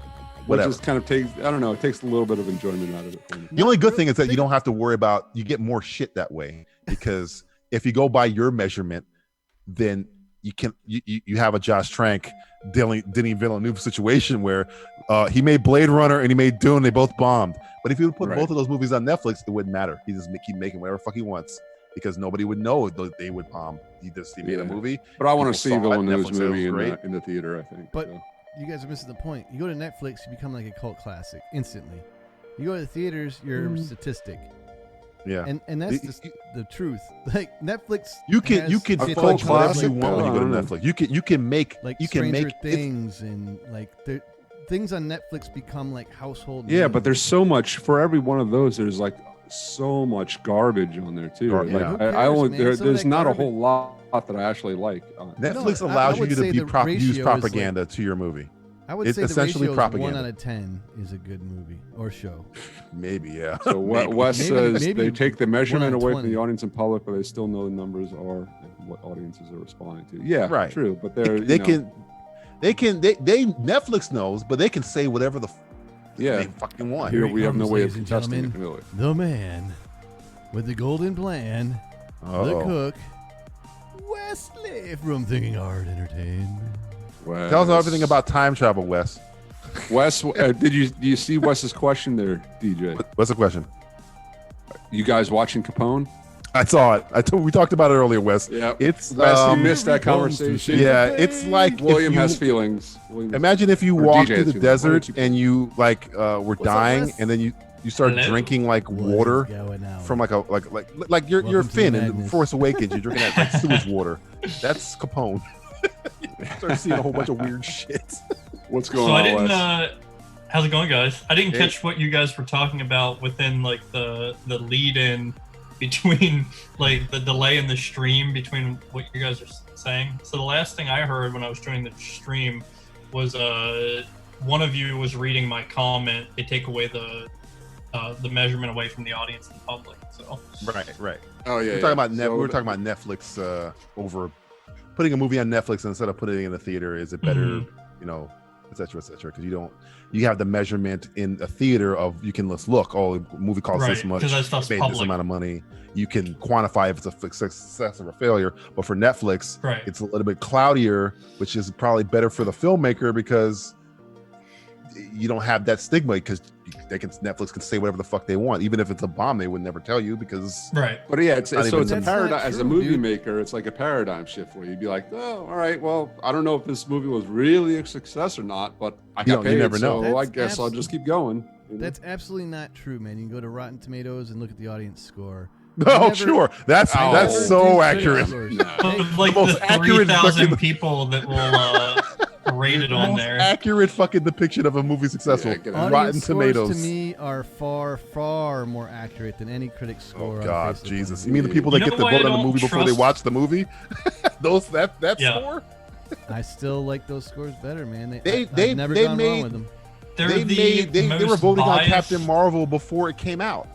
Yeah, giving it 0 scores. Yeah. So I don't trust Rotten Tomatoes. They're just as fucking crooked. And plus, there are like fanboys that will just, no matter what, smash like the thumbs up button. Yep. Yeah. Yeah, exactly. that happens, but I can tell you that almost every single time, I'd say 9 out of 10 times, the freaking critic score is wrong to me.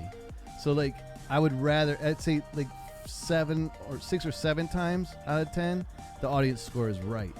So I'm gonna go with the audience score, even though you're right that they do freaking absurdly destroy the review sometimes when there's like a controversy over it, like Captain Marvel. Mm-hmm. But still, the critic score is almost always corrupted, in my opinion. Like 100% almost, 9 out of 10. They're almost always against my opinion of whatever the heck is going on. Well, we're talking about two different things, though. We're talking about measuring if a movie is successful. I thought we were talking about how we know a movie's good. No. We're talking about if a movie's a success. If it's a movie success, that's not Rotten Tomatoes. That's just determining if a movie is good. You're right. No. Yeah, that's that. You can go by whatever metric you can go by. Cinema that's score, You gotta whatever. follow the dollars, dude. If you're gonna talk about success, going by you if it's gotta follow the successful, then dollars. if you're in a Buckets. theater, you can look. But if you're Right. on Netflix, Netflix can They say can inflate accurate their numbers. ratings. Yeah, of Right. They course. can skew it to whatever the fuck they want to skew it to because Well, they definitely will. they definitely will. They don't want to say, yeah, we bought this really bad movie and it sucks. They're never gonna say that. No way. As a matter of fact, ratings on TV are always over skewed. Oh, Like, fucking the damn! Was it the always. Nielsen ratings doesn't Like, make any fucking? Do you know? Yeah. I think I know one person in my life that's got the Nielsen box. Ever. I actually know I did not have a box, You but I have was one, Wes? involved in a rating. No, I don't have one, but I know Oh, I'm somebody gonna has say, I was like, one. Wes got one. No, Pilot. look, Wes, I want you to give a thumbs up on all these shows. We're gonna use It's Wes like- as our conduit from now on. They pay you like Yeah, right. $100 every 2 months or something for it. Yeah, Sign me up. Where do I get one of these movies? It's You so have to be like selected. it's selected. Yeah, it's weird. I got chosen to review a pilot for Nielsen one time. I had a friend that was was terrible chosen about to review that Nicholas Winding Refn show. Oh, I Amazon fucking hate Prime. that. Oh yeah. I hated it. I got So bad. 2.5 episodes and I gave up. Speaking of a guy that has essentially made 2 things that I've liked and then everything else sucked. Nicholas Winding Refn. Which I two? love Drive, I love Pusher, and Okay. everything else can go in the garbage. I never saw Pusher. Pusher's like- okay. Pusher's good.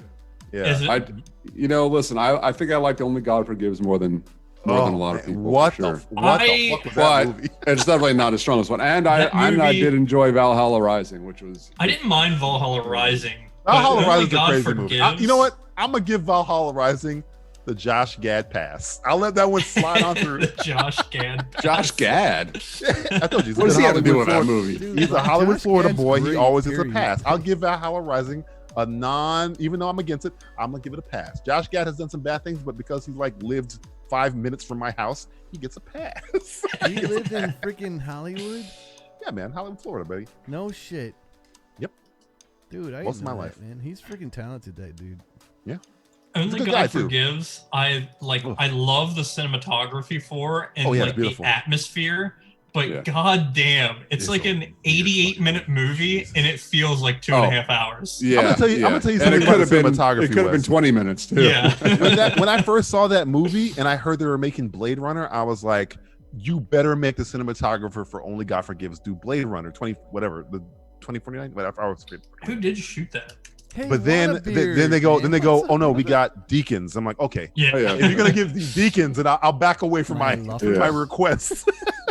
But it What better was be the other fucking one? Deacons. What was the one that Refn did about the models? I forget what it's called. Neon Oh, Demon. fuck. Was it Neon Demon? Neon Yeah, Demon? Neon Demon. It's another good Yeah. cinematography about the Fucking- movies. It's listen, he makes good looking movies, but that was another one. I was like, Greg, the movies look beautiful. Yeah. They're beautiful movies. Yeah. But god damn it, they're about nothing. Yeah. They're about nothing. And they are way too long too. Dude, Long that as show. fuck. Oh, what was That's that the only show thing- called? oh, Too I Old forget to it. Die Young or something like that? Too Yeah, Old to Too Die Old to Young. Die. Yeah. Yeah, I watched like the first 20 minutes of it, and I think it was like 3 shots. So Yeah, the opening shot is like 5 minutes long, and it's just this like the slowest zoom out ever of a billboard. yeah, it's just a cop face watching something happening, right? I don't know. I can't even It remember. is. That movie is show is tedious. Yeah, so I never got into it. Tedious. I want to watch. I want to give it a good shot because, but no, I don't think it's gonna. I don't know. It's almost like to me like Sam Too many other Esmail shows does to a lot of watch. the same kind of stuff, but his stories Mhm. to me are engaging. I can like get into them, and he shoots shit like a Kubrick movie. So I was like, Mhm. okay, I can get into that because sometimes you have a guy who can shoot shit and can't make a story, like Nicholas Winding Refn, Yeah. or sometimes you get somebody who can shoot shit and tell a story like a Denis Villeneuve or any fucking Alfonso Cuarón or something shit like that, who can shoot the Mhm. fuck out of a movie, but you're actually like, this is a good. I actually get what's going on. I get the Yeah. story. It's a good, compelling story. You gotta have some kind of balance there. And Refn has only done Drive, which is very, very simplistic and Yep. not a lot there, but I love it. Mhm. He just doesn't. I don't think he knows how to tell a story that is compelling to me, in my opinion. Right. I've never watched a movie Yeah, where I was you like, can't well, give him creative control. which he's been getting. Because Only God Forgives is like it's very, and I keep bringing up this word every time I'm on this show, very Terrence Malick. It's very. Damn it! I knew you were gonna say that. It is.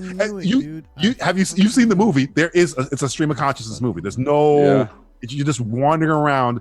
He says one word. Almost Gaspar-Noé or something. Yeah, like that, yeah. he just Gaspar-Noé. Yeah, you're just floating around. What's going on here? He's yelling at his mom. He's yelling at his girlfriend. He's much more violent nothing. imagery than right. I just watched an entire 40-minute dissertation on Vanilla Sky. It was fucking amazing.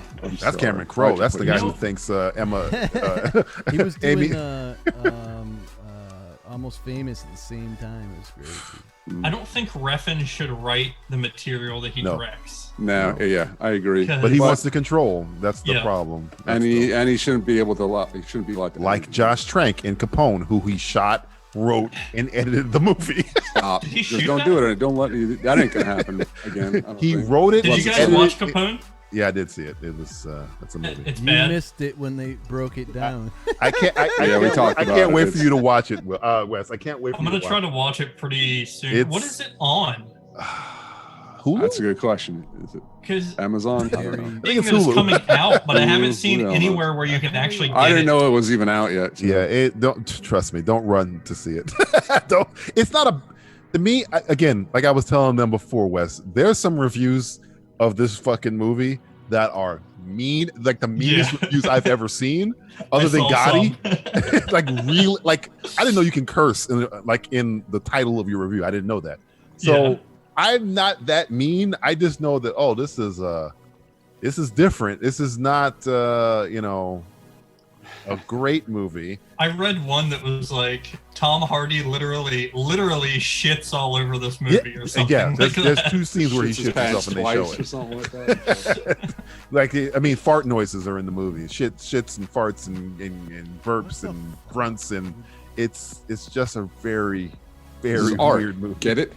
Yeah. I told you that voice. You get to that. I'm telling. It's gonna make Bane sound like fucking Laurence Olivier, the way you can barely understand what the fuck he's saying. He's adding to his resume of unintelligible characters. I guess. So you brought him up, DJ. Your boy Sam Esmail. That smells great. Doing Battlestar Galactica. Again, I'm waiting for this to happen. I don't know. There was just some more news about it. Oh, give me some more. I don't know. That's all I read. So he did the first episode of. He produces Briar Patch with Rosario Dawson, who plays Ahsoka, which is it's kind of like a noir-y type of show. But I gave up on it because he only produces it, which means he lends his cinematographers out sometimes, so it looks good, but the story's very all over the place. He did Homecoming with Julia Roberts, which I highly recommend. He directed all the episodes. It's great. They're making a sequel now with the singer chick from Antebellum. I forget her name. But Battlestar Galactica, that seems like a trap.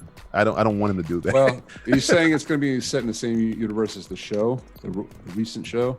So there's no Starbuck, or are they going to recast everybody? It's going to be that's a good question. I don't know. Because that's what worries me, because Battlestar Galactica fans, I equate them with Star Trek fans, Star Wars fans. They are legion. So if you fuck up their shit, Dune fans, you fuck up their shit, they're going to be pissed off. Sam Esmail's a very, very smart guy. So I don't doubt that he knows what he's doing. I just kind of like worry, kind of like how I worry about Denny. It's like, okay, just make sure you know what you're doing when you go into making this fucking movie. This show is serious, because you better make it correct. If you fuck up, man. By the end of the last series, it was revealed that the show was set in a cyclical universe where the events that play out happen again every few thousand years. Oh, the Matrix. They did the Matrix. That's what's on. So this next show could be set during a new cycle. Yeah, I kind of like after Starbucks. I wish I hadn't read that. After Starbucks, I watched the show because of Katie Sackhoff, because I really like Katie Sackhoff. Yeah, and she left the show, and I was like, okay, well, I kind of like skimmed it after that, but I didn't know they were doing the Matrix thing. I am really against the everything you thought was important, it's not important. Yeah, I hope they don't. I hope they don't do that. I thought the ending of that shit was a goddamn disaster. Did you watch the end of Battlestar Galactica? Yeah, I never made it to the end of it. Fucking disaster. It's a disaster. See, I didn't see it, so I go by your word. I don't like that. If it is what Greg just told me it is, that's not good. Dude, it was Look, man, it's a great concept. I Right. love the storyline. Like the concept, like the execution of Battlestar Galactica, the new one, was fucking shite. The execution of the last one at the end too was shite. Like they had an opportunity to fix that problem. They fucked it up, man. Again. I did enjoy the show. I made it to the last season, and was it the last season? And then I was kind of just shit. that was it. Yeah, I kind of just like lost interest. It was so bad. The So who last are we watching episode here? was Who are the worst. Like, Who are we watching? Was this Aisha playing? yeah, Aisha's Just Spiro. Crash. Spiro.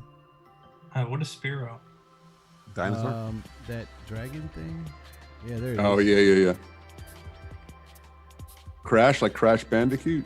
That's Yeah, what I thought I heard something about Crash earlier. I Her was two like, favorite games are Crash Bandicoot and Spiro. We were saying how much we loved the movie Crash.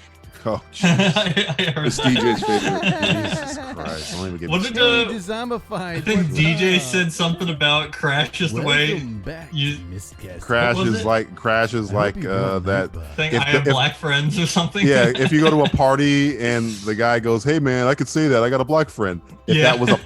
if that person was a movie, it would be Crash. I'm woke. I saw Crash. I'm woke, man. I would vote for Obama 4 times if I could. If that was if that person was a movie, it would be Crash. The was the Zombified said perfect, no. and summary that's of it. And I don't know what that means or what it's in reference to. Yes. What does it say? If what? Yes, the zombies are over there now. No, over there now. Wait, what? For Who's he? I where? want to know who he's responding to. Is this like he's in the wrong text chat? He's It like, could be. It could be. I meant to respond to the other group text, or I'm not sure who we're talking to. One of the duo.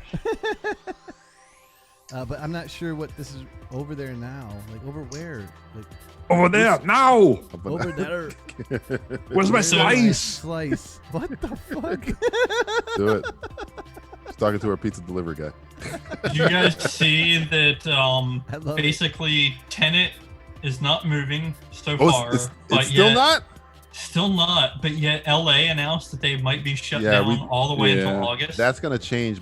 Well, Damn, first off, Wes, we're gonna have to rehash the entire first. yeah, we hour. talked about this, but yeah, I don't know if they can.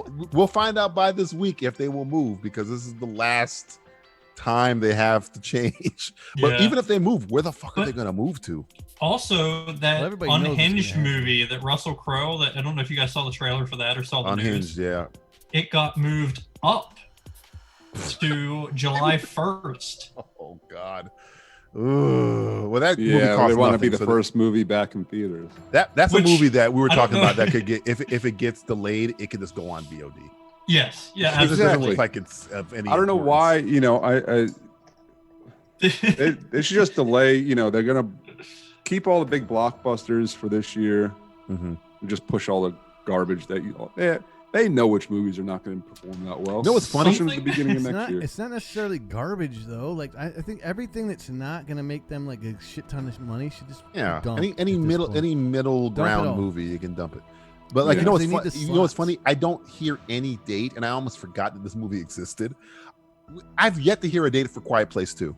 You guys remember Yeah. Quiet Place 2? Yeah. Yeah, that was supposed to thought come I out heard right September. when we got shut down, right? I didn't hear a date. Maybe this. I thought they moved that and they said indefinite date. Like they didn't have a date for it. It may have been that. Oh, It may have man. just been a rumor that I heard. September. Zombified's like, leave it on the porch, damn it. Social distancing, Pluto. Is this like a I can't miscast his life. speech September text? 4th. Is he September like talking 4th. into Oh, the thing wow. and is like picking up his He's he's saying to freaking, his, getting a pizza delivery or guy? That's something. How do you feel about a Demolition Man 2? I'm I know I'll Greg be is in doing a line. tap dance. I'm actually I'll be in line for it. I'm pumped. Greg's dancing a jig Bring because of it. fucking Quiet Place. Only a Sequel and not a. Can they bring remake. Wesley Snipes It's a back? Is that sequel. Speaking of possible? I time know he's travel, is he gonna I go know back he to got the his fir- head like smashed in, frozen. Yeah, probably. Shattered. No, Might be a he's coming flashback back. or something. He's coming back. They They could cloned figure him. something out. He's the third seashell. I need some Simon Phoenix. We're gonna finally learn that Sandra Bullock was his daughter the whole time. Yeah. That was the rumor. She got Oh. whiter with jeans or something. I'm sorry. I was just. I'm calling your manager now. Yeah, what's up with that? He's gonna kill some freaking small pizza man. But yeah, again, things that Wes, I want you to watch Capone because I want I want to have somebody else experience it's like I dropped acid, but I don't know if what I saw was real or was this a real thing? Did this happen? Did I experience this? Usually I get excited whenever I see like Tom Hardy in movies, but when I saw the trailer, I was like, it's Tom Hardy, all right. Yeah, it's Tom Hardy. Like this old movie. I know. I'm kind of getting old. I'm kind of getting sick of this shtick. Dude, He's the unintelligible. boys and ladies over at Design Fighter literally lynched this poor pizza boat, dude. Jesus, yeah. I don't know. I just don't know anymore.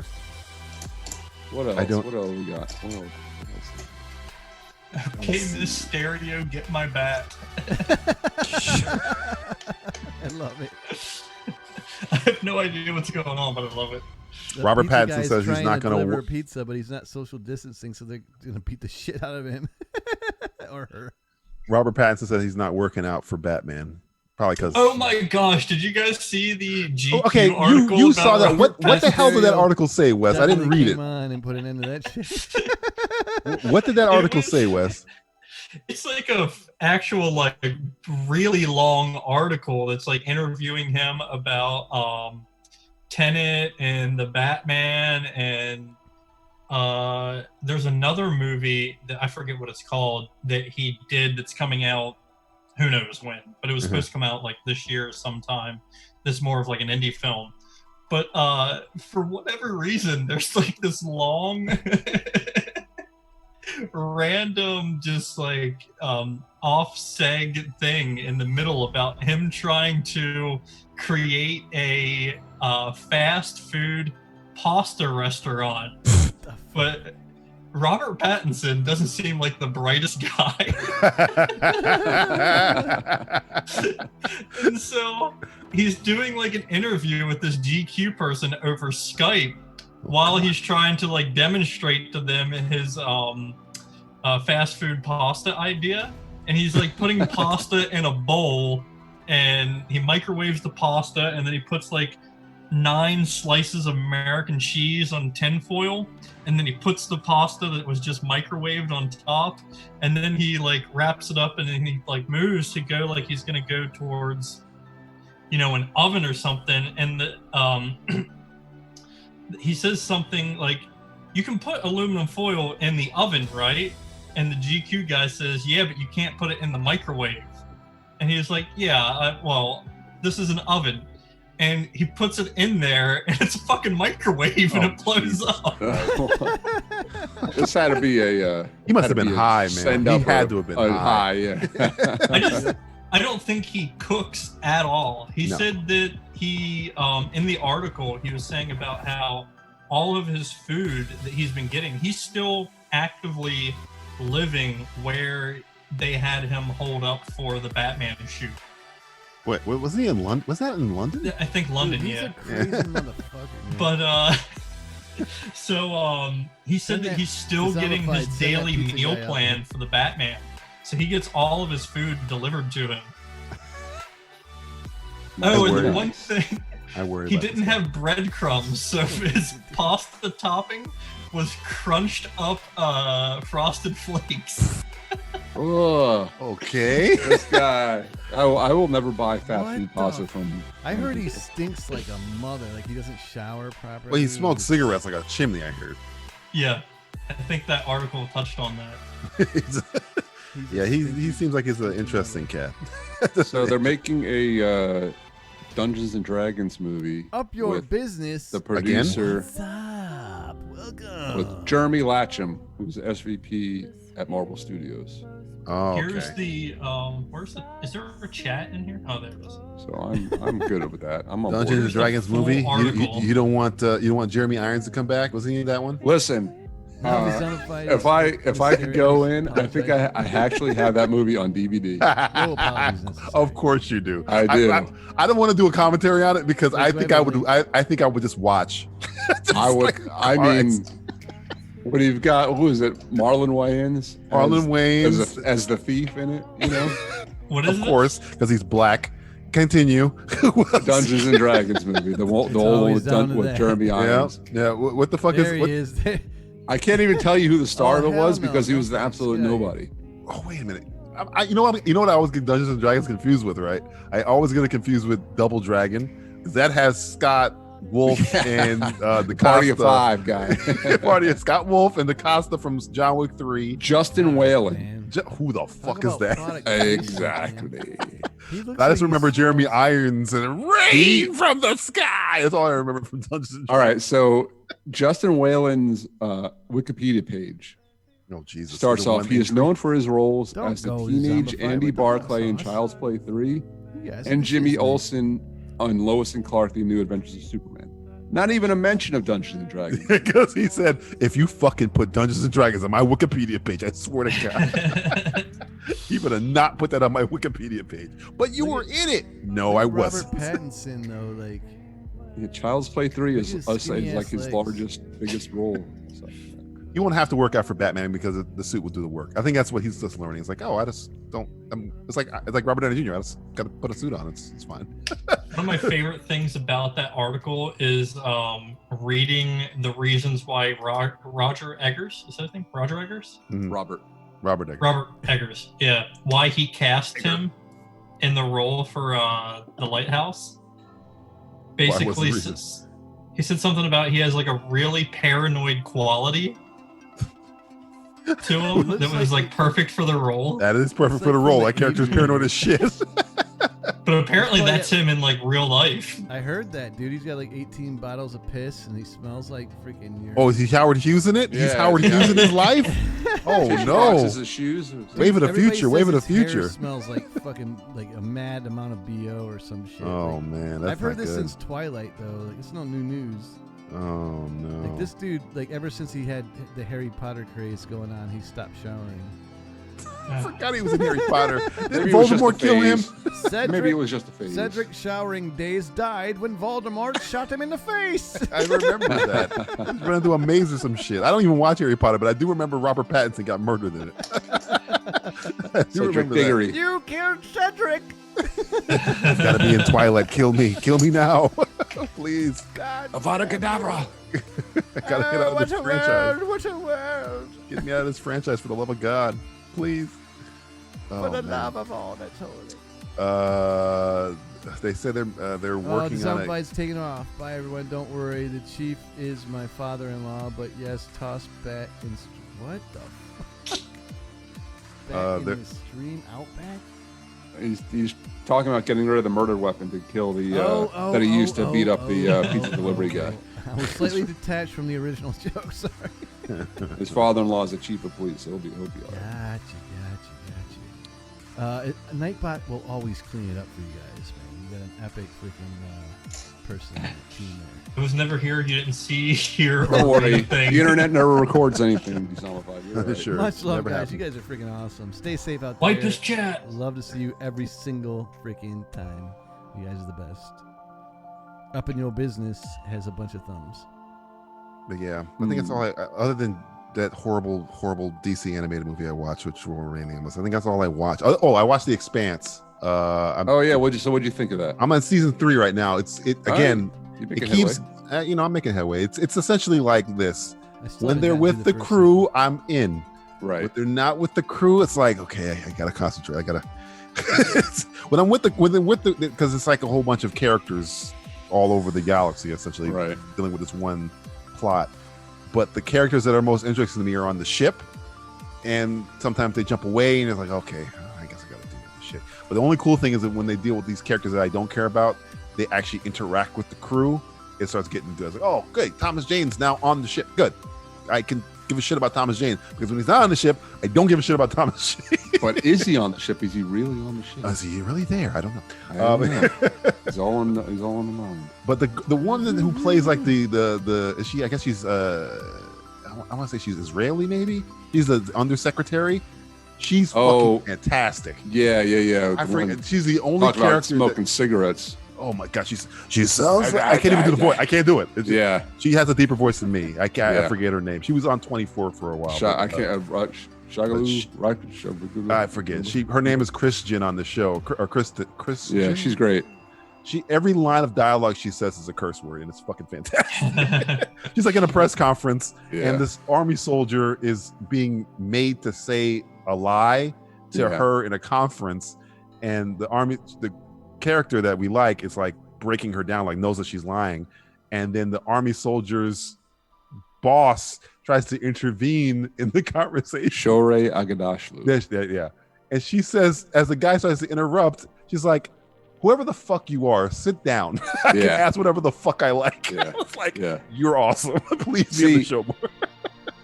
I like the how they set up the Belter community and everything that went into that. Okay, so they're all taller and they have brittle bones because they've been living in the low G atmosphere, low G atmosphere. She tortures a guy by, I guess they come from the belt, and she brings him to Earth, and because he's been in space so long, our gravity without any medication, it's like it's crushing him. And so she's like, well, I can give you this medication, or once you tell me everything I want to know, if not, you just sit here in this fucking gravity.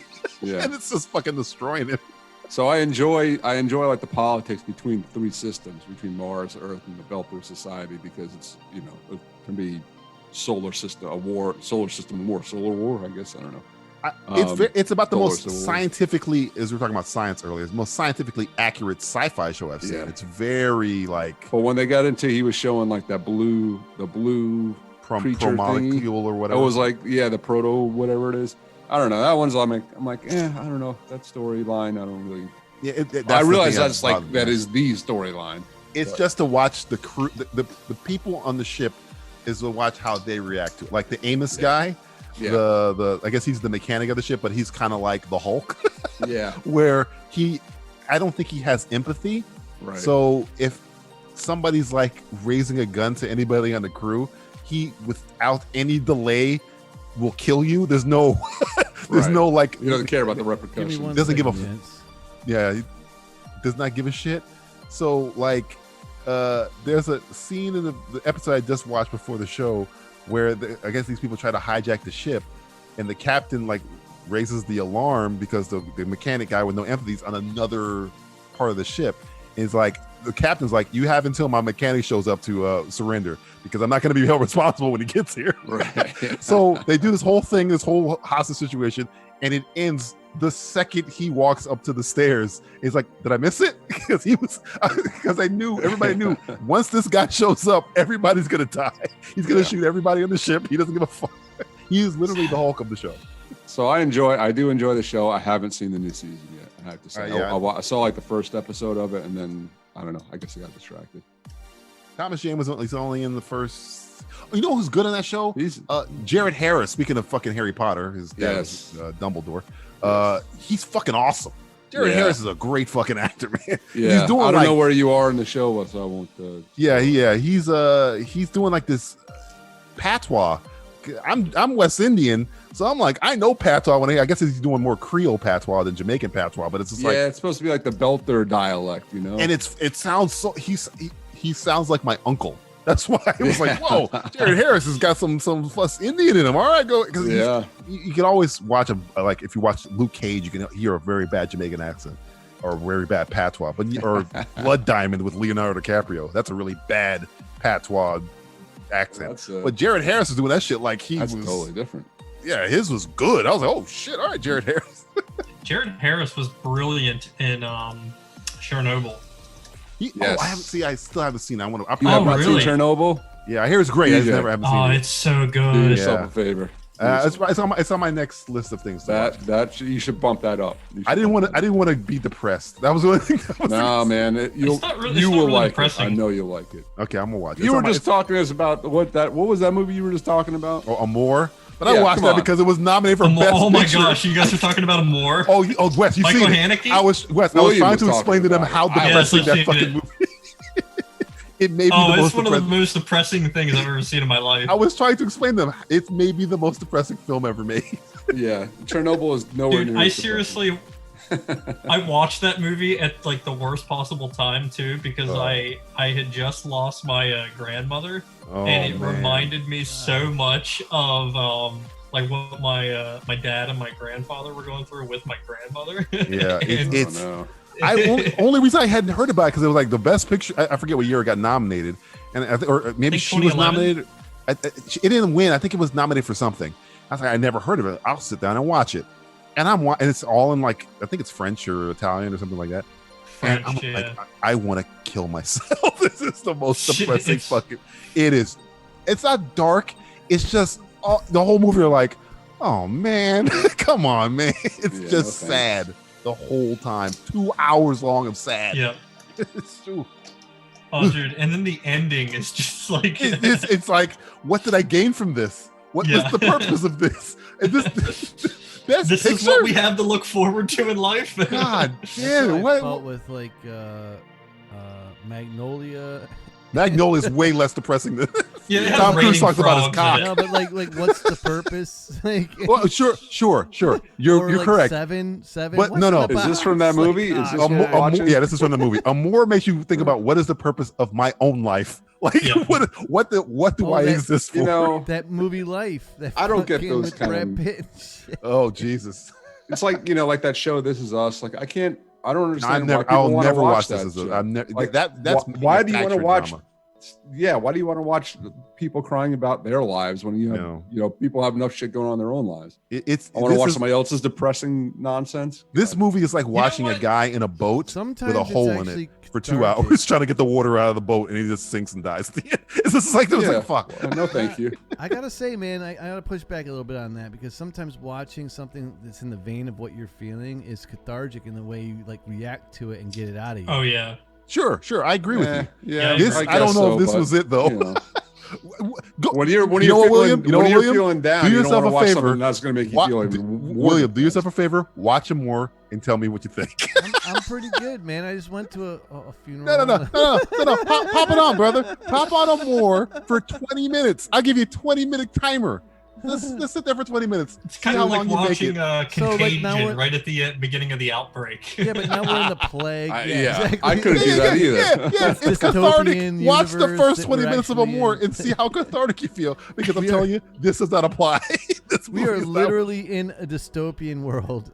And He's not there's no dystopia in this world. It's a normal world. They're living in better Oh. conditions. They're living in great conditions in Amour. It's just no, I'm talking about our fucking world. oh no. Maybe you're gonna watch them and you'll be like, oh, maybe their lives are better. It's not. It's really Yeah, how depressing. fucked up would it be if we turned to the movie Amour for an escape? Yeah, the movie's called Love.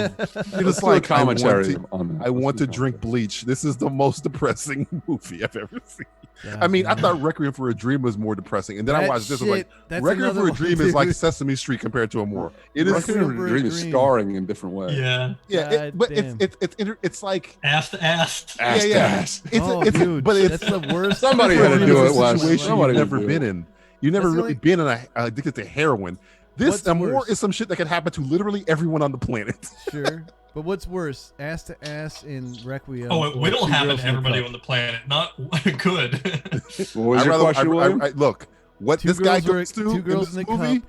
is mental ass to ass.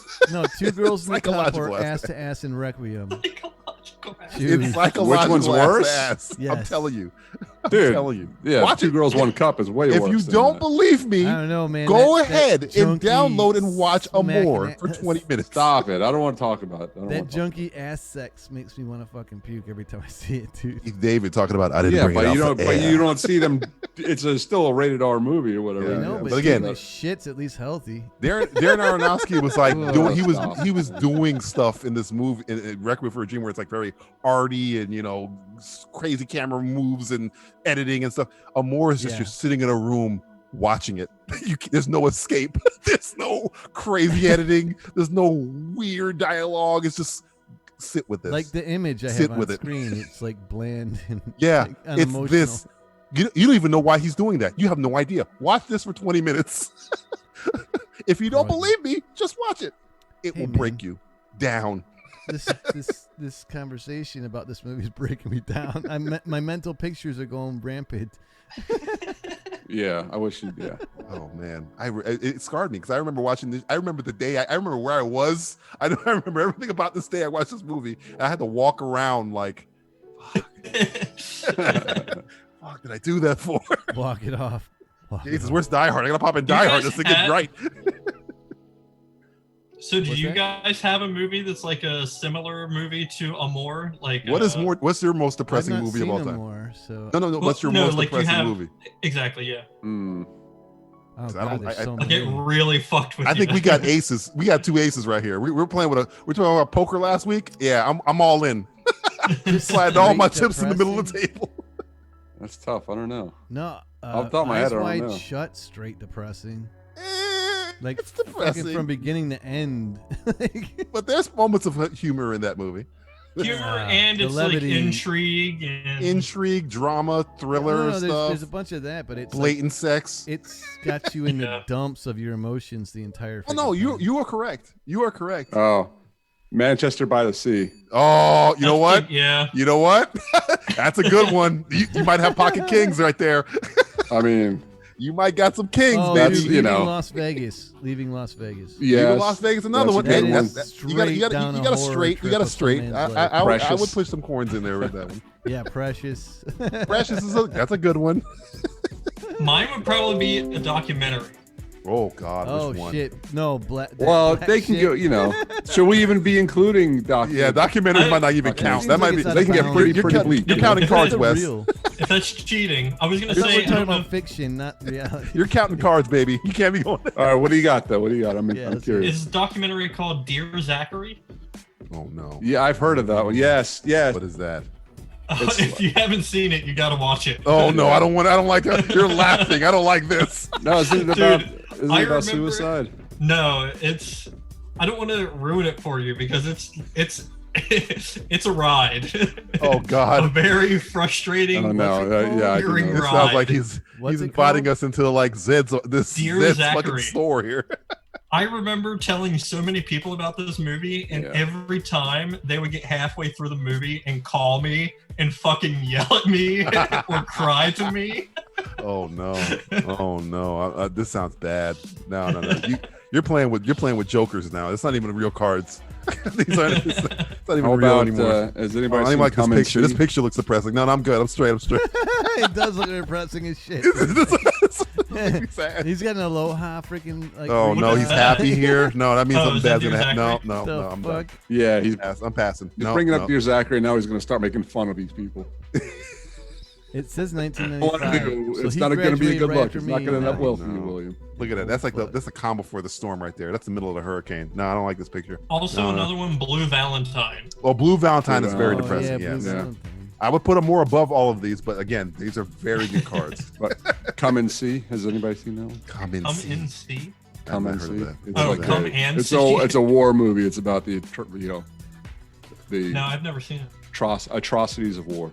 Oh no, that's like a Beast of No Nation, which made me cry, but it still had like I mean, I don't say that movie's depressing, but it's like harrowing. I'd say that movie's more harrowing than I depressing. wonder what Google says is the most. What is depressing I guarantee you, more than the top 10. I would guarantee. That's why I had to pull it up because I had to remind myself of what depressing movies I've actually seen. What is the most depressing movie according to Google?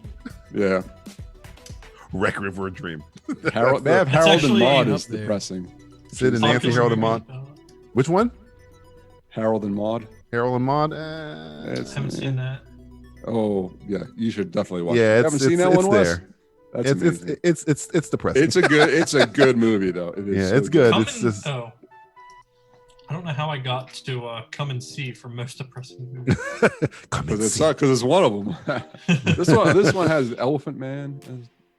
Elephant Man's depressing. Yeah, that's pretty. That's a true story Oh, too. dude, Marley and Me. Oh, low blow. Yeah, it's a good call. Low fucking blow. Good call. You know what? I'm gonna put one for me. What's the one with the kids on the island? Lord of the Flies. Lord of the Flies. Fucking, when they kill your boy Piggy, Yeah, man. that's not depressing. That's disturbing as fuck. Man. That made me so sad when I saw that. I Road? was sad for a week. Made me feel fucked up. Like they probably don't let kids read that anymore, do they? No, I can't. They used to though in the 80s. Like, they made me read 10 Little Indians, which was about kids killing each other in fucking school. I guarantee they don't do that shit no more. The road's 21 pretty grams depressing. is a good Hotel one. Rwanda. Yeah. Boys Don't Cry is also very depressing. Hotel Rwanda is $1 Million depressing, Baby. but it's super good movie, man. Yeah, that's a great movie. Yeah. The Killing Fields. Atonement is fucking depressing. Yeah.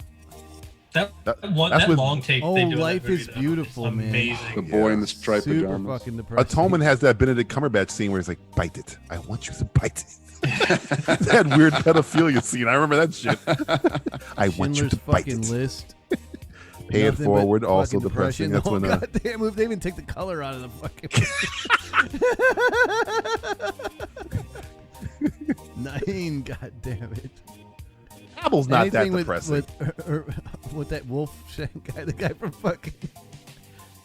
Oh wait, we got a link here. Irvine Wolf. 21 grams. Have you 21 grams is seen depressing that? as shit. That's yeah, a it's drug depressing, movie. but Yeah, Oh, that's- God, listen, that's man, horrible. I do not enjoy his movies at all. No, Sean Penn hasn't Alejandro? really made a movie. Mystic River's another one. Oh wait, no, I'm sorry. That's not. I'm sorry. I was No, thinking that's of not Sean Penn. Sean Penn's in 21 grams. what's his name? What the Yeah, no, hell it am I wasn't what I looking was at thinking. here, It wasn't who Greg? I was thinking of. Or, who the fuck sent me this, Greg? What am I looking at? Contagion. What's that? What is this? If Oh, I play the, it, will the stream get shut down? No, it's the trailer to that Come and See movie. Come and see. Oh, another one, Rabbit Hole. What the fuck is that? That sounds bad. It's about parents who are going through a really tough time after their son is killed. Oh, thanks. I'm already. I got the winner from my own depths of my horror in my brain. Oh, what is it? Fucking Watership Down. Oh, Jesus. Oh yeah, yeah. Oh, That you is the fuck. most depressing thing I've ever seen in my life. Oof, that's And gross. hands down, by the way. Even Soderbergh. That's who I was The thinking. ending of that fucking movie. Oh, you is don't like even more Soderbergh? depressing. I don't like Soderbergh's movies. That's a Horror fucking of the cartoon. horror. That's a fucking cartoon, man. Let that's this trailer like play. Animal what are you Farm. doing? I can't let this trailer play because I have no idea if this is going to copyright the fuck out Oh of me. God. Fine, I'll fucking play it. I can't remember It's what the foreign movie was people called. That jack me the fuck up in the first People place. play trailers all the time. On I used to. You guys Now he doesn't know Michael anymore. Sheen. Yeah. Which one? Michael Sheen. Yeah. I can't remember what the movie was called, but he was in a movie where his son was a school shooter and killed himself, and then it was about the parents like fighting all the time after. Oh, Did any of you see it? Oh God, that horse eye was fucking horrifying, dude. what the fuck is the name of that movie? What I know the what you're talking fuck? about. It's gonna bother me now. Oh, you know what? I don't want to say Irreversible is not depressing. It's just fucking horrific. Because that's a horror movie. Irreversible doesn't count. Michael Sheen shooter, school shooter. Let me see. I can't find his filmography. Michael You Sheen. guys seen that Charlie Sheen video where he's like sitting on his kitchen Beautiful counter boy. drinking fucking Yep. vodka? Charlie Sheen doing what? Where he's in his kitchen drinking vodka, smoking a cigarette, losing his fucking mind, and talking to one of his like promoters or something in Europe, and he's like, the helicopters are above my fucking house. Oh God, that sounds about right, man. Every time he takes a puff of the cigarette, I like feel my skin like dry Yeah. out. Like it's insane. Jesus.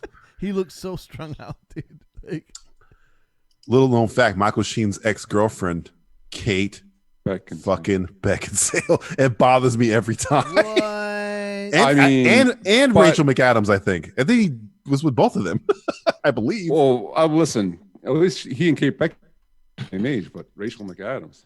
I don't know. Michael Sheen is a Michael pimp. Sheen's a playboy, dude. He's a He got- player, he got man. Fucking Beckinsale and. But you know, Kate McAdams, Beckinsale is dude. also going on with the one dude from Saturday Night Live. Oh, not anymore. Pete Yeah. Davidson. That's another. That guy bothers me. she's dating some Canadian pop star guy now. She was married to Lynn Wiseman, so but it's still Kate Beckinsale, for Christ's sake. Listen, Pretty fucking She was hot. made in the top of the lab. list, man. That She's- woman is not real. Yeah. They invented her. She's at the top of the list. Yeah, she's not ugly. Let's put it that way. Not only that, but she Oh, who's this She guy? likes to- Goody? Do you know? Have you heard of this person? she likes Goody? to put Goody Grace? chocolate in people's asses while they're sleeping. What? Who? What? So that when Charlie they wake Sheen? up, they What? think they shit Talking themselves. Dude, look at his hair.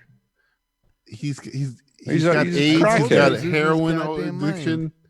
Dude, he's a got- crackhead. Yeah, man. He's Oh, in this, he's a total fucking crackhead. I feel bad for Martin Sheen when I see this. Hey, I'll put out some audio for Goes to Vetia now will murder people who will eat trolls with its razor fangs, then drop their slings off at their children's tiny houses. Fucking brilliant. Disappearing like he's all rabbits. And we love trees. He's all cracked Keep as out, many around as pushed we out, can. whatever the hell he's on. That's depressing because I really liked him in Major League. Yeah. Oh, dude, he was great before he lost his fucking shit. Fucking mine, yeah, man. Yeah. That's a great acting family. Rick. Him, his brother, Martin Sheen, they're a great acting family. Yeah, but he's the only one that fucking lost it, dude. The Estevez family. The Estevez family. Became the most low-key Spanish royalty family of all time. Right? Seriously low-key, dude. And he changed his fucking name, and so did Martin, because it's not fucking Sheen. Think about the West Wing. They had 2 Spanish presidents in the whole show's history. They had Martin Sheen and Jimmy Smits. Jimmy Smits. Jimmy Smits. Bail Organa. When this shit happened to Charlie, though, he was at the top of his game. Oh, yeah. He was on that series. He was making like over $1 million an episode. Oh, yeah. Was he on Spin City or some shit? No, he was on fucking 2.5 Men. My fault. I forgot about that dumb fucking joke. Yeah, when that shit went down, dude, he lost his entire fucking career. Like, it's crazy. It's crazy, man. He did it to himself. So drugs is a hell of a drug. He did it to himself, but fucking drugs make you do some crazy. Drugs make you do some crazy shit, man. Like, goddamn, I'm glad I'm on them. Damn, I don't get it because he's had so many vices. It's like I can't even blame the drugs. It could be the gambling. It could be the hookers. It could be it could be anything. This guy, it's a drug. Would snort it's a drug. He would. Listen, he would. I mean, listen. There are plenty of people that are, dabble with. Is that your professional opinion, Greg? Like That's your professional opinion. I'm not confessing anything. What is Dr. Guerrero have to say? What is your professional opinion, Doc? Me and Dr. Drew. We have, you and Dr. Drew to say it's except I believe in coronavirus. I believed in it from the get-go. I was not anti-corona. In the future, I believe in America. Dude, I believe Hot Shots in is one of the best. It's been very, very ever good made, to me. man. Like, yeah, man. He was in fucking Platoon for Christ's sake, and now he's destroyed. Platoon, my God, dude, that was like destroyed. Tom Berenger. Man. Tom Berenger's a fucking crazy person. They're making another sniper movie with Tom Berenger. They've made like 5 of them. 8 of them. 8 of them. Oh. There's as many sniper movies as Fast and the Furious movies. I can't believe he's wasn't Billy Zane in them for a while. Yeah, he was in a shitload of them, I believe. What has he done in the last like 20 years? Berenger? Yeah. Inception. He's been in shit. He's been in sniper movies. He's been in stuff where other than was sniper he in movies. Inception? He was a guy who worked for whatchamacallit for Kobayashi's lawyer. He pretends Tom Hardy pretends to be him. Yeah. Oh, that's right. Yeah. Yes. He's also in Training Day for a little while. Yes. He does stuff. He pops up in stuff. You're like, oh, Tom Berenger. There you go. He lived in Beaufort, South Carolina. He's very far and in between. What do you want? I like him. Tom Berenger is awesome. No, I don't believe he made this many fucking sniper movies. Playing someone that's not him in Inception was fantastic. Sniper in Training Day, he's like one of the Sniper, 3 wise men. Kill. He's great in Training Day. He has that one scene with Denzel Washington. Yeah, where he's in the. Oh yeah, well. Dude, apparently he was on the TV show too. There was. He probably did. I think the last time I saw him in something was what the fuck is the name of that damn movie? Wasn't he Remo Williams? No. That was Fred Ward. My friend. I know that's Fred fucking Ward. Watch your mouth. Dude, watch your mouth over there. No, the last actual thing I saw him in was Inception. Yeah, me too. I swear to God. I think it was Training Day. 10 years ago now. I know. I think Isn't it was that Training fucking crazy, man? Yeah. Great movie. I still love. I think that's still my favorite soundtrack of any movie. He was movie. in Smoking Aces too. 34 when that came. So out. wasn't Which Chris was also Pine 10 years ago? Smoking My Aces goodness. Chris Pine was in Smoking Aces 1. Yeah, he was one of the a fucking great crazy movie. people. That's a great movie. Second one, not so much. Not so much. Yeah, see. It's called Sniper: Assassin's End. He's Tom Beckett. Direct to Sniper video. Assassin's End, Sniper Ultimate Kill, Sniper Legacy. I want to know what happened to Billy Zane's character. Is he dead? He's still on the Titanic. I have a child. I have a child. I have a child. I have a child. My fiance. My fiance. My fiance. This boat right now. We know too much about Titanic. We got to stop this. we know way too much about Titanic. Yeah, man. Well, I actually had to go see it twice because my little sister was obsessed with that shit. Oh yeah, my girlfriend at the time made me go see it. Obsessed. You know, that's where it got most of its money. Was like the girls would go see it like 5 fucking times, man. It was insane. Billy Zane was in the 2017 sequel, Sniper: Ultimate Kill. Ultimate Kill. I want to know if he dies. He's in it. Dude, he plays Major Richard Miller. Dude, his B movie list. Someone pull up his B movie list. Oh, it's great. Dude, it's great. It's great. It's great. Extensive. Thoughts on the Phantom? It's fantastic. I'm going through some of them right here to see if you remember any of these. Waltzing with Brando. Okay, that's to be in there. Final Kill. The Great War. Cliffs of Freedom. Holmes and Watson. Oh no, that's bad. Samson. Oh, shit. Sniper: Ultimate Kill. The Adventure Club. Sniper: Ghost Shooter. White Island. Blue World Order. Not New World Order. Blue World Order. Paycheck Dead 1. Rising. Paycheck the sequel. Zoolander Paycheck 2. 3. Meanwhile, in Holmes and Watson, he played himself. Oh, Jesus Christ. Which don't ask me how that works. Same thing in Zoolander 2. He played himself again. So I guess Zoolander 2 and Holmes and Watson are in the same universe. Winter Road. And the boys, he played himself as well. Wait, does he ever star in a Nick Cage movie Oh. where they team up as a buddy cop? I'm going to C IMDb movie? and I'm checking for Nick Cage, Billy Zane movies. Yes, Nick right Cage, now. Billy Zane team up. I'm and- looking right now because I will watch them and, tonight. Up your ass 3. You Search for the know I'm turd. watching a Billy Zane Nick Cage team up. That's amazing. I bet you there's no such thing. They can't exist in the same plane. It can't happen. The universe is only so big. Well, they're doing the same kind of materials. Yeah, Nicolas Cage is playing the Tiger King, so The last fucking good movie I saw Nicolas Cage in was fucking Kick-Ass. Kick-Ass, yes. He's probably done. I think he's done some other stuff. Look at Nicolas Cage. He must have done something better. Mandy. Mandy, I heard. Oh, Mandy. I haven't forgot seen about Mandy Mandy. was good. I enjoyed. Okay, I Billy enjoyed Mandy Zane, very much. Nicolas Cage. I'm sure they've done something together. They had to have. They have had to have done something together. Nicolas Cage, Nicolas. Thoughts on the Phantom with Billy Zane? I prefer the Shadow. I'm more of a Shadow guy. The purple suit didn't do it. Purple for you? suit kind of didn't. I don't like the purple suit. They have never done a movie together, ever. Wow, that's pretty Never, interesting. ever. What? They were in the 1998 Blockbuster Entertainment Awards. That's the only time they were in the same room. They might be the same person. We'll never know. We won't ever. Until they man. actually do work together on the next one. Face Off 2. Save My Ass Part 4. Face Off 2, Search Face Off Here. For the turd. Sean Archer's back, but this time He looks like Billy Zane. he looks like Billy Zane. Billy Zane. He took And Billy he's looking Zane's like face Billy off. And now Nick Cage wants to take I'm Billy ready Zane's for face the off. big ride, baby. Blah, blah. Take me home. What song is he singing in Face Off? What song is it? I know the lyrics. I just don't know what it's from. Oh God, it's so bad. I'm All I ready, remember- ready for the big ride, Oh, baby. there it is. I just don't know what that's from. I'm ready. I always sing that part, but I'm like, what is this? What? I can't sing any more of this. It's almost like the damn song. I had to watch Star Trek Nemesis before I knew the song that Sala was singing in Raiders of the Lost Ark, because in Star Trek Nemesis, they sing the entire song. that I am his the name, monarch though? of the sea. I never knew what that whole song was until Yeah. Card sings it in fucking Yeah. Nemesis. Apparently, say it though was in Face created Off? for the movie. It was an original song Oh, really? I want to by John Powell. Ready for the Big Ride, Bubba. Oh yes, ready for. I thought he was saying baby though. Was he saying baby? Yeah, he Maybe, says- no, but the he name of the says song is baby. Ready for the Yeah, yeah. Big Ride, Bubba. Yeah, he definitely says Oh. baby. Great song. Great one lyric song.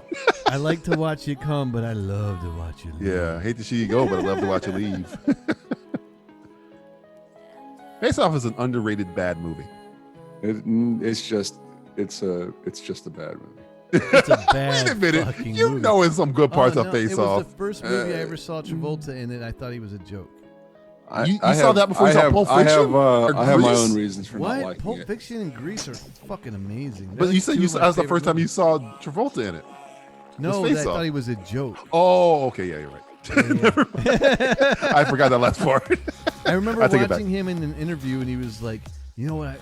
I really like doing the choreography for the stunts because I really got to incorporate my dancing background." No, And stop, and he's stop like, it. You're making me not like Face Off. Yeah, he's like, when I jumped on the car and I had to turn around with the two guns and then fire them off, it was like I dug into my, days of real professional dance, and I really got into it. And I'm like, yep, he's a joke. I do like that part where his daughter shoots and she hits whatchamacallit in the arm, and he goes, "No daughter of mine would aim this wide." I do like that. Yeah. Oh, no, it has, I do like that part. No, Face Off has some good is moments. One of the man. last vestiges of the movies that are great because they're bad. Hey, you got Nick Cassavetes, Yeah. the director of many films, is in that movie. He's the bald-headed guy. Got Gina Gershon up in there. Got a little what's his name? What the hell's the name of that guy? The dad from Fargo's in there. He gets killed with a chop to the throat. That sounds good, man. No, it's bad, but it's good. No, it's a good. It's bad. It's a bad movie, but it's a good. It's a good bad movie. Yeah, it's like it's I hard could to do a explain. commentary on Face Off because it's bad, but it's entertaining as shit. So you won't get bored. You never Oh, bored. it is entertaining. It's I'll entertaining. give you that. Yeah. I'll give you that. Like, Oh. there's Nick tons of shit in Cassavetes, it. star Nick of The Cassavetes. Wraith with Charlie Sheen. Yeah, he almost directed Captain America: The First Avenger. Nick Cassavetes. Yeah, that's right. He was in. That would have been bad. He was supposed to be in The Hangover 3, I believe, or was he in The Hangover? He in one of the was, because Mel Gibson was supposed to be the tattoo artist. Yeah, that's what it is. And I think they actually shot that scene with Mel Gibson, but they had to do it again. And he couldn't be there and they for had to the get shoots. Nick Cassavetes, something weird like that. Mel Gibson, as Throw it crazy out as he there, is, he guys. has one of 10 the. more I haven't minutes, seen. and I gotta vacate. I gotta do some work. What's the name of that movie he Gonna did with Vince? vacate his bowels. What's the name of that movie he did with Vince Vaughn? Dragged on Concrete or whatever. Dragged Dragged across against the concrete. crunk. Yeah, dragged across concrete. I haven't seen that. I guess the Bone Wait, Tomahawk what did director. you say initially there, Wes? You gotta evacuate your mouth. No, not that part. Oh, what? Drag against something. Dragged against concrete. across the concrete. Yeah, but what Yeah. did you say before that? Nobody knows. Well, you we didn't can't say think I that don't far remember. back. We can't think that far back. Major League Sports can resume resume after May 15th in Arizona. That doesn't mean anything because they can't. Right. If it's not going to resume in North Carolina, then guess what? It ain't going to resume What everywhere. are we gonna just play all the games in In Arizona? Apparently, North Carolina isn't even like enforcing masks. No, they're not. My sister's in South Carolina now. Yeah, I'm in Everything South is open. Carolina. We're not really enforcing that. She ain't enforcing Yeah. I don't shit. think She goes, I walk anyone's into a store with nothing. enforcing They didn't give a Listen, shit. Yeah, no, they'll make government some places will are? make you, like Costco makes you wear one. Yeah. But it's really not mandatory. Like, well, today I had to go to a doctor's office and God, I've been horrified. for a schedule. Yeah, for a follow up. And this is at the oncologist office. So I walk in there. I have my mask on. I haven't, I've been clear for a year and a half, but I wasn't going to take any chances. There are Sure. people, geriatric people, walking in there with no mask on. And I'm like, What the? I'm like, fuck? of They all probably don't places, care, man. They're just like, fuck it. they're like, they take your temperature when you walk in. They give these people a mask. I'm like, man, Yeah, but people don't get it, dude. The No. mask is. Just to I stop you from wear spreading. my mask to protect you. Yeah, You it's not wear going to your save me mask from to you. It's protect for me to save me from you Yeah, from me. It's not the other way around. It's Rambo. I'm not here to save you from Rambo from you. I'm here to save you from Rambo. Exactly. What the fuck, dude? Like when people walk in a place with no mask on, it's like, dude, you were just like literally, you were a danger to every single person in this place. Yeah. well, these people, these of all people that should be wearing a mask to protect themselves too. It's these people with no immune systems who are in the middle of treatment. You're in a fucking hospital. They should be the best masks. It's The no PPE good. there should be epic. It's no good. Apparently. Go ahead, Wes. I was gonna say that apparently baseball got the go-ahead to kick off their season on July 4th with no fans. Good luck.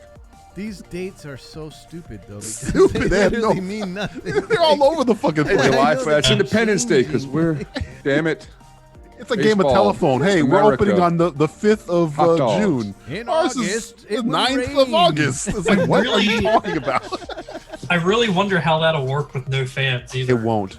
It will be bad. It will be like Isn't Taiwan doing that now, or yeah? South Korea's got South Korea. games. South Korea's doing it. I mean, UFC wasn't too bad because it just felt like I was watching Ultimate Fighter. Right. But I don't know how you do baseball. Wait, that's something that could work though. Yeah, at least on a small scale, because on like demand, obviously dude. On demand. Conor McGregor and like big fighters like that, salary wise, that's not going to work because they get a lot of their money from people paying like $10,000 a ticket to sit front row of that stuff.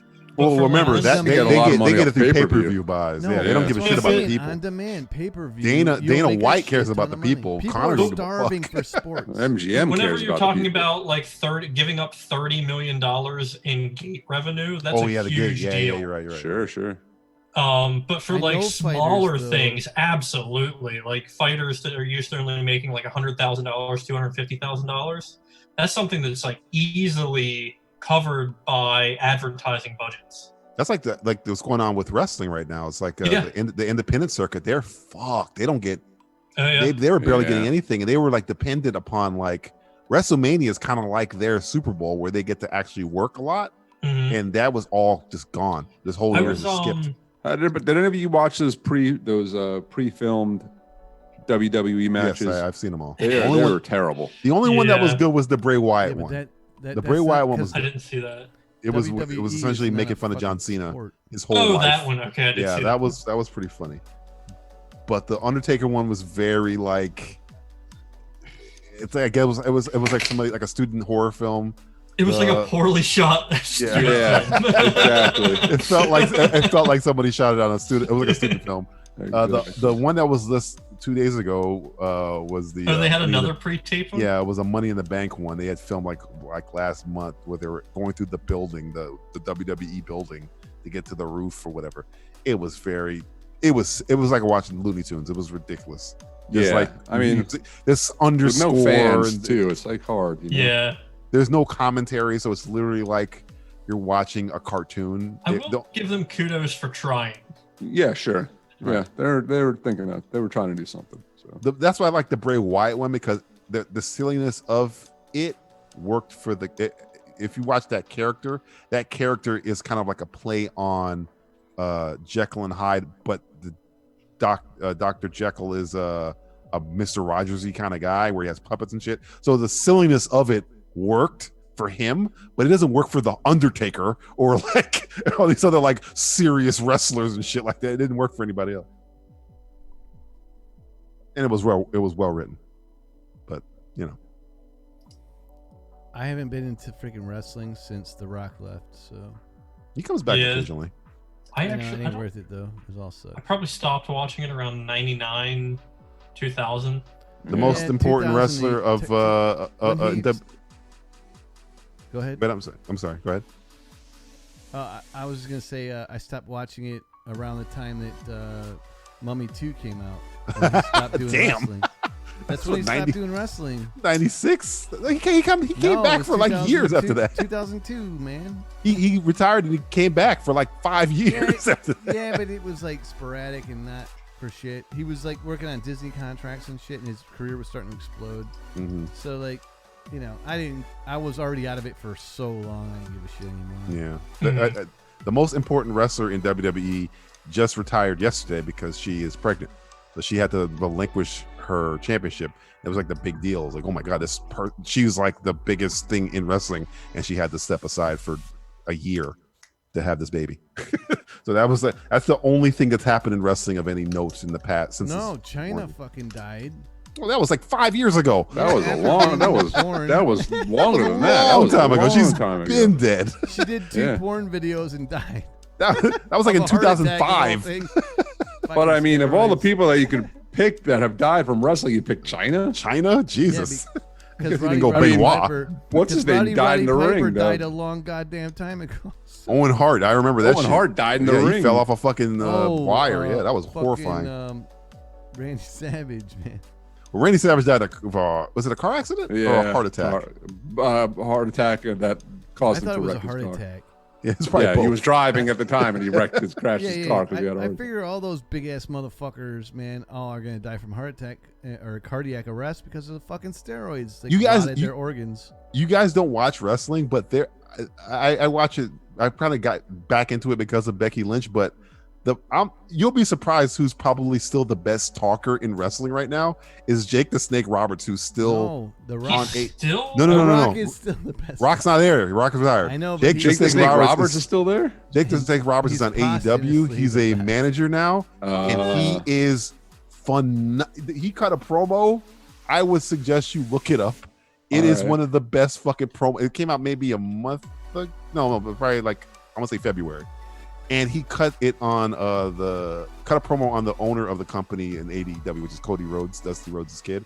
It's like from an action movie. It's so badass. It's like one of the things he says is, "I was always taught to never turn your back on a guy you respect." And he turns his back and he throws the mic over his shoulder at the guy. It is like so badass. It's I think this is what you're talking about. Yeah, he keeps calling Dusty Rhodes Caesar. He goes, Caesar, great For Cody, Caesar. he's Cody Rhodes. Yeah, he's talking to Cody Rhodes in the middle of the ring. Yeah, the fact that he's 73 years old and he cuts a better promo than like everybody in the WWE right now, it has caught everybody off guard because everybody thought that he was gonna be like a step slow. Nah, man, all his promos are dirty as fuck. They're like bad guy, like a bad guy in an action movie promo. Who the fuck is this guy? Billy Idol? That is Dusty Rhodes' son, Cody Rhodes. He owns AEW. Okay. Or AKA poor man's Billy Idol. This is before he got this horrible tattoo on his neck. Does he have it there? I don't know. I think he does. I thought I saw it. They might copyright it. I don't know. I don't want to tell you What they're it going to feels copyright like personally to lose to he's got a tattoo on his MJF. neck. Yeah, he got it. Will, you want to hear some shit? What's happened? So I don't know if you guys would know what any of this stuff is, but I bought a variable ND filter online. A variable? Yeah. Okay. I thought it was 3 to 10 stops. $75 for this this fucking piece of glass, by the way. I know. And I need way more information, dude. Got it in the mail today, and it's not a variable ND. It's just 10 stops of ND. How the fuck does that work? I took it outside just to see what it looked like. Oh, it's 10 stops one? Yeah. Like just one. Just second? one. 10 stops. One stop. Oh, Jesus. They lied. I took it outside. 10 fucking stops. You can This weld darkness. with it. I took it outside, and I was at f1.4 with my camera at 1250 ISO, and I could still barely see. Holy shit. It was that dark. You're looking directly into the sun. Blackness. What was your aperture? f1.4. Holy shit. He was looking into the gaping maw of fire, and he saw nothing. Oh my god, dude. Did you send that shit back, or did you do it? Yeah, I'm gonna have to because Well, you said you wanted 10 stops. This is 10 stop, motherfucker. Here you I thought go. it was 3 to 10 stops. Why did this give you a lens that's just a brick? Like a solid brick. No, they do. It's called a fucking welding helmet. I mean, a lens cap is 8 stops. You can look 8 at the francs in clips the of that house. motherfucker.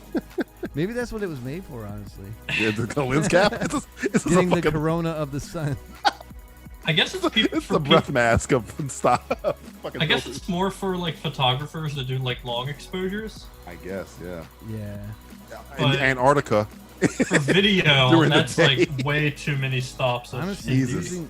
using an ND filter that deep for a long exposure would be seriously mathematically complicated. Is that Yeah. to look at like out of my wheelhouse? look directly into the sky? Is that to what get it's the like exposure you want from that, like naturally, without doing any kind of shit outside? Because a lot of people are like naturalists with their photography. So I don't know. What are you guys talking about? camera he got a filter for his camera, but it's a little bit too too much of a filter. I heard numbers and things, and I was like, it's like if he, instead of getting a coffee filter, he got a brick. It's the filter the coffee through. No, so Wes got the brick. It's like I'm gonna filter my coffee through aluminum foil instead of. Digital sensors are really susceptible to light. Right. So basically, if you take like a normal digital camera outside, it's going to be way too bright to shoot with. So a neutral density filter allows you to shoot with a shallower depth of field in brighter conditions. Okay.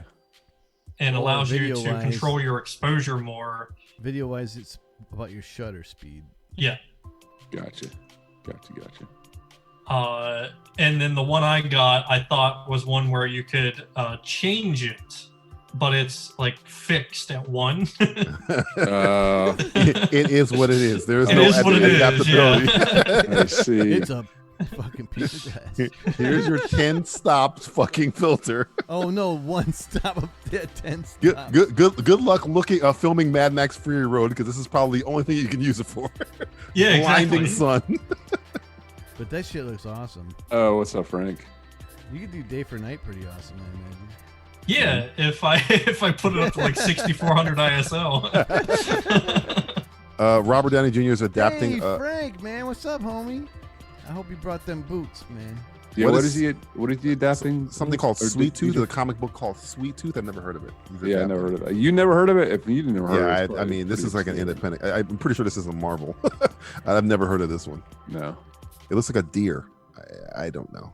He's not Is it been a on a good two-toed track yak? record of non-Marvel things, so I don't know. I didn't see Dr. Doolittle because I heard it was awful. Excuse me. Dude, it was really good. Really? With You're the first one I heard to say RDJ? anything good about Doolittle? that movie. Oh, dude, I really love that movie. Really? The one where Yeah. he gets a bagpipe out of a dragon's ass? That happens, I heard.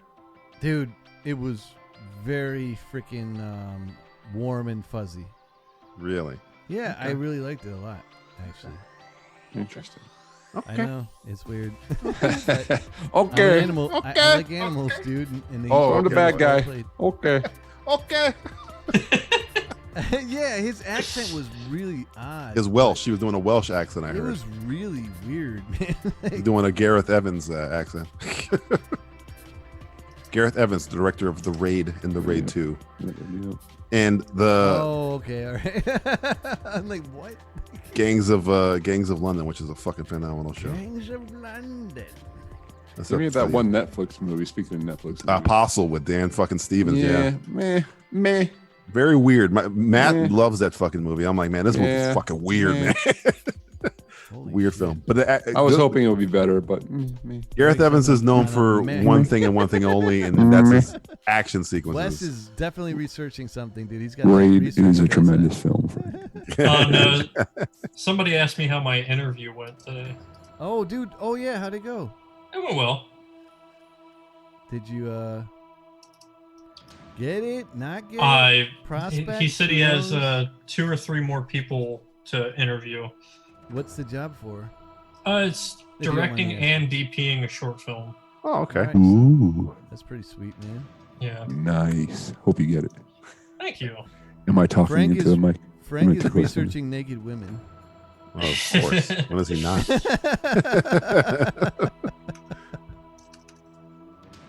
You and me, Frank. You and me. Any particular ones? All of them. Every last All of fucking them. one of them. Gary Oldman. Gary Oldman in Everyone. All of them. That's the first time I ever seen Gary Oldman in anything. I saw True Romance after that movie.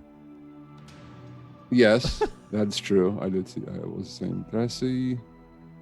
Oh, Gary Oldman. You don't negotiate with a What was the tiger one, when your head is in his mouth. Romeo is bleeding. I think I saw Romeo's Bleeding. I think I think I saw Romeo's bleeding. That's a good one. If you haven't seen it, I would check it out. Sid and Nancy I saw, but I saw that later. Yeah, I didn't see that. Yeah, I before. didn't see it. Gary Oldman, Frank's like, another. nah, I meant you guys. Oh my God, he knows where I live. God damn it. Fifth Element was probably the first one I saw him in. Oh wow, you saw in like prime Gary. You saw like How old are you, Wes? Yeah, fuck yeah, that was a good fucking. That was prime Oldman right there. That was like fucking like steroid using Mark McGuire. Oh, I know where. First time I saw him was in JFK. Oh yeah, he's fucking. Is he John Wilkes? I went to see that in Lee Harvey Oswald. Lee Harvey Oswald. John Wilkes. Sorry, wrong assassin. Lee Harvey Oswald. Sorry, I saw the Civil War documentary. Sorry, I saw it in the theater. I was in. God, I forgot. 91. So he's weird and sickly looking in that movie, man. Like somehow I went to see JFK when I was in like 7th grade. They should have sold it in schools. No, I just went. I went by myself to go see it. That Donald Sutherland scene, still love that shit. Frank wants to know what everybody thinks about the film Irreversible. It's horrific. My DP teacher in Full Sail showed me the scene in the manhole. I think is the name of the club, or the Rectum. It's a Rectum. It's a gay club called the Rectum. Yes. And there's a shot in there where a guy gets Gaspar Noé. Okay, that makes sense. Yeah, a guy gets his head crushed with a fire extinguisher, and they show I've seen that scene. I have. Our teacher for photography class, he showed us the scene, and he asked us, "Okay, how do you think they did it?"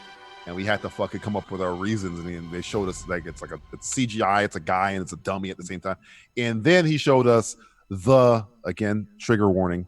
9-minute long rape scene without cutting the camera, because a 9-minute long uncut rape scene. I think you told me. I think DJ. I think you told me to watch this. My words to you, Greg, were, if you're going to watch it, be careful, because it's called Irreversible for a reason. You can't unwatch it. You're not going to forget. I know every ounce of this movie. I don't know why you told me to watch it in the first place. So no, I didn't. I remember, I never told you to watch it. I brought it up to you. And I said, if you watch this movie, just know it's called Irreversible for a reason. What you're about to do, that's something to do with it's in your brain forever, man. Take away the in. Yeah, there's a lot of CGI penises, and it's a rough movie. It's a rough. I remember that Enter the Void movie he did too. Yeah. Like the guy who's Nicholas Winding Refn watched this movie. And when he was making Drive, that's how he got on it. Yeah. When he was making Drive, and Ryan Gosling was crushing the guy's head in the elevator, he asked Gasper how he did the fire extinguisher scene. We were working on Drive. He used it for Drive. Yeah. Crazy. It's a movie. And it's played in reverse, and there's a musical score that cuts the segments together that is made to make you sick. It's like a nauseous. Monica Bellucci gets raped for 9 minutes in the movie. Yeah, it's fucking horrific. She was young as shit in this movie. Yeah, her husband's in the movie. Vince Cazale right there. Fucking actor, that guy, man. Yeah. Now, I'm not sure if they're married still, but they were married at the time.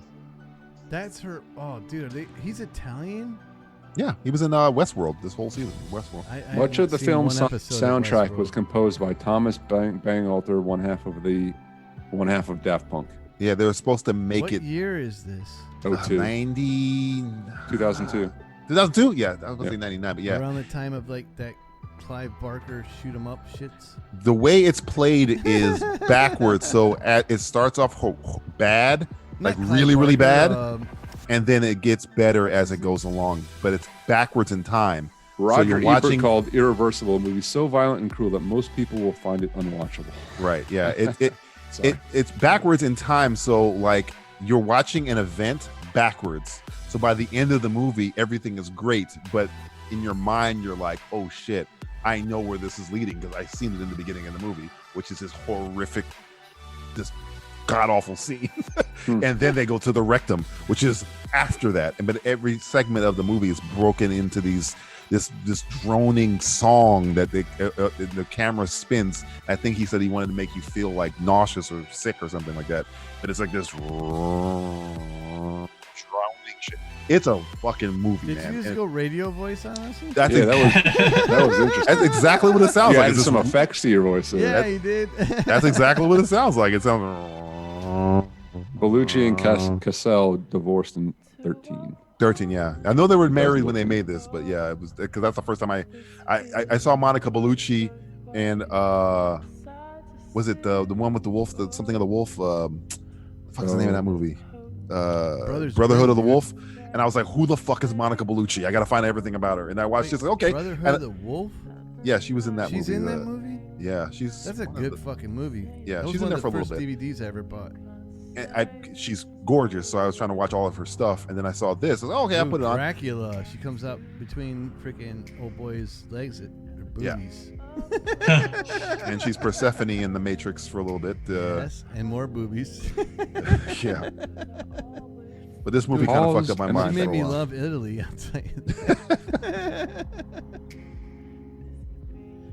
All right, Totally boyos. cliche name too, Monica Bellucci. Monica Bellucci. Brother, this is an epic film. Yes, it is. All right, boyos. I think I'm going to call it here. Yep. Okie dokie. We're already actually 10 minutes over where I was going to call it. So. Failure, William. That's it. A failure I'll own and accept.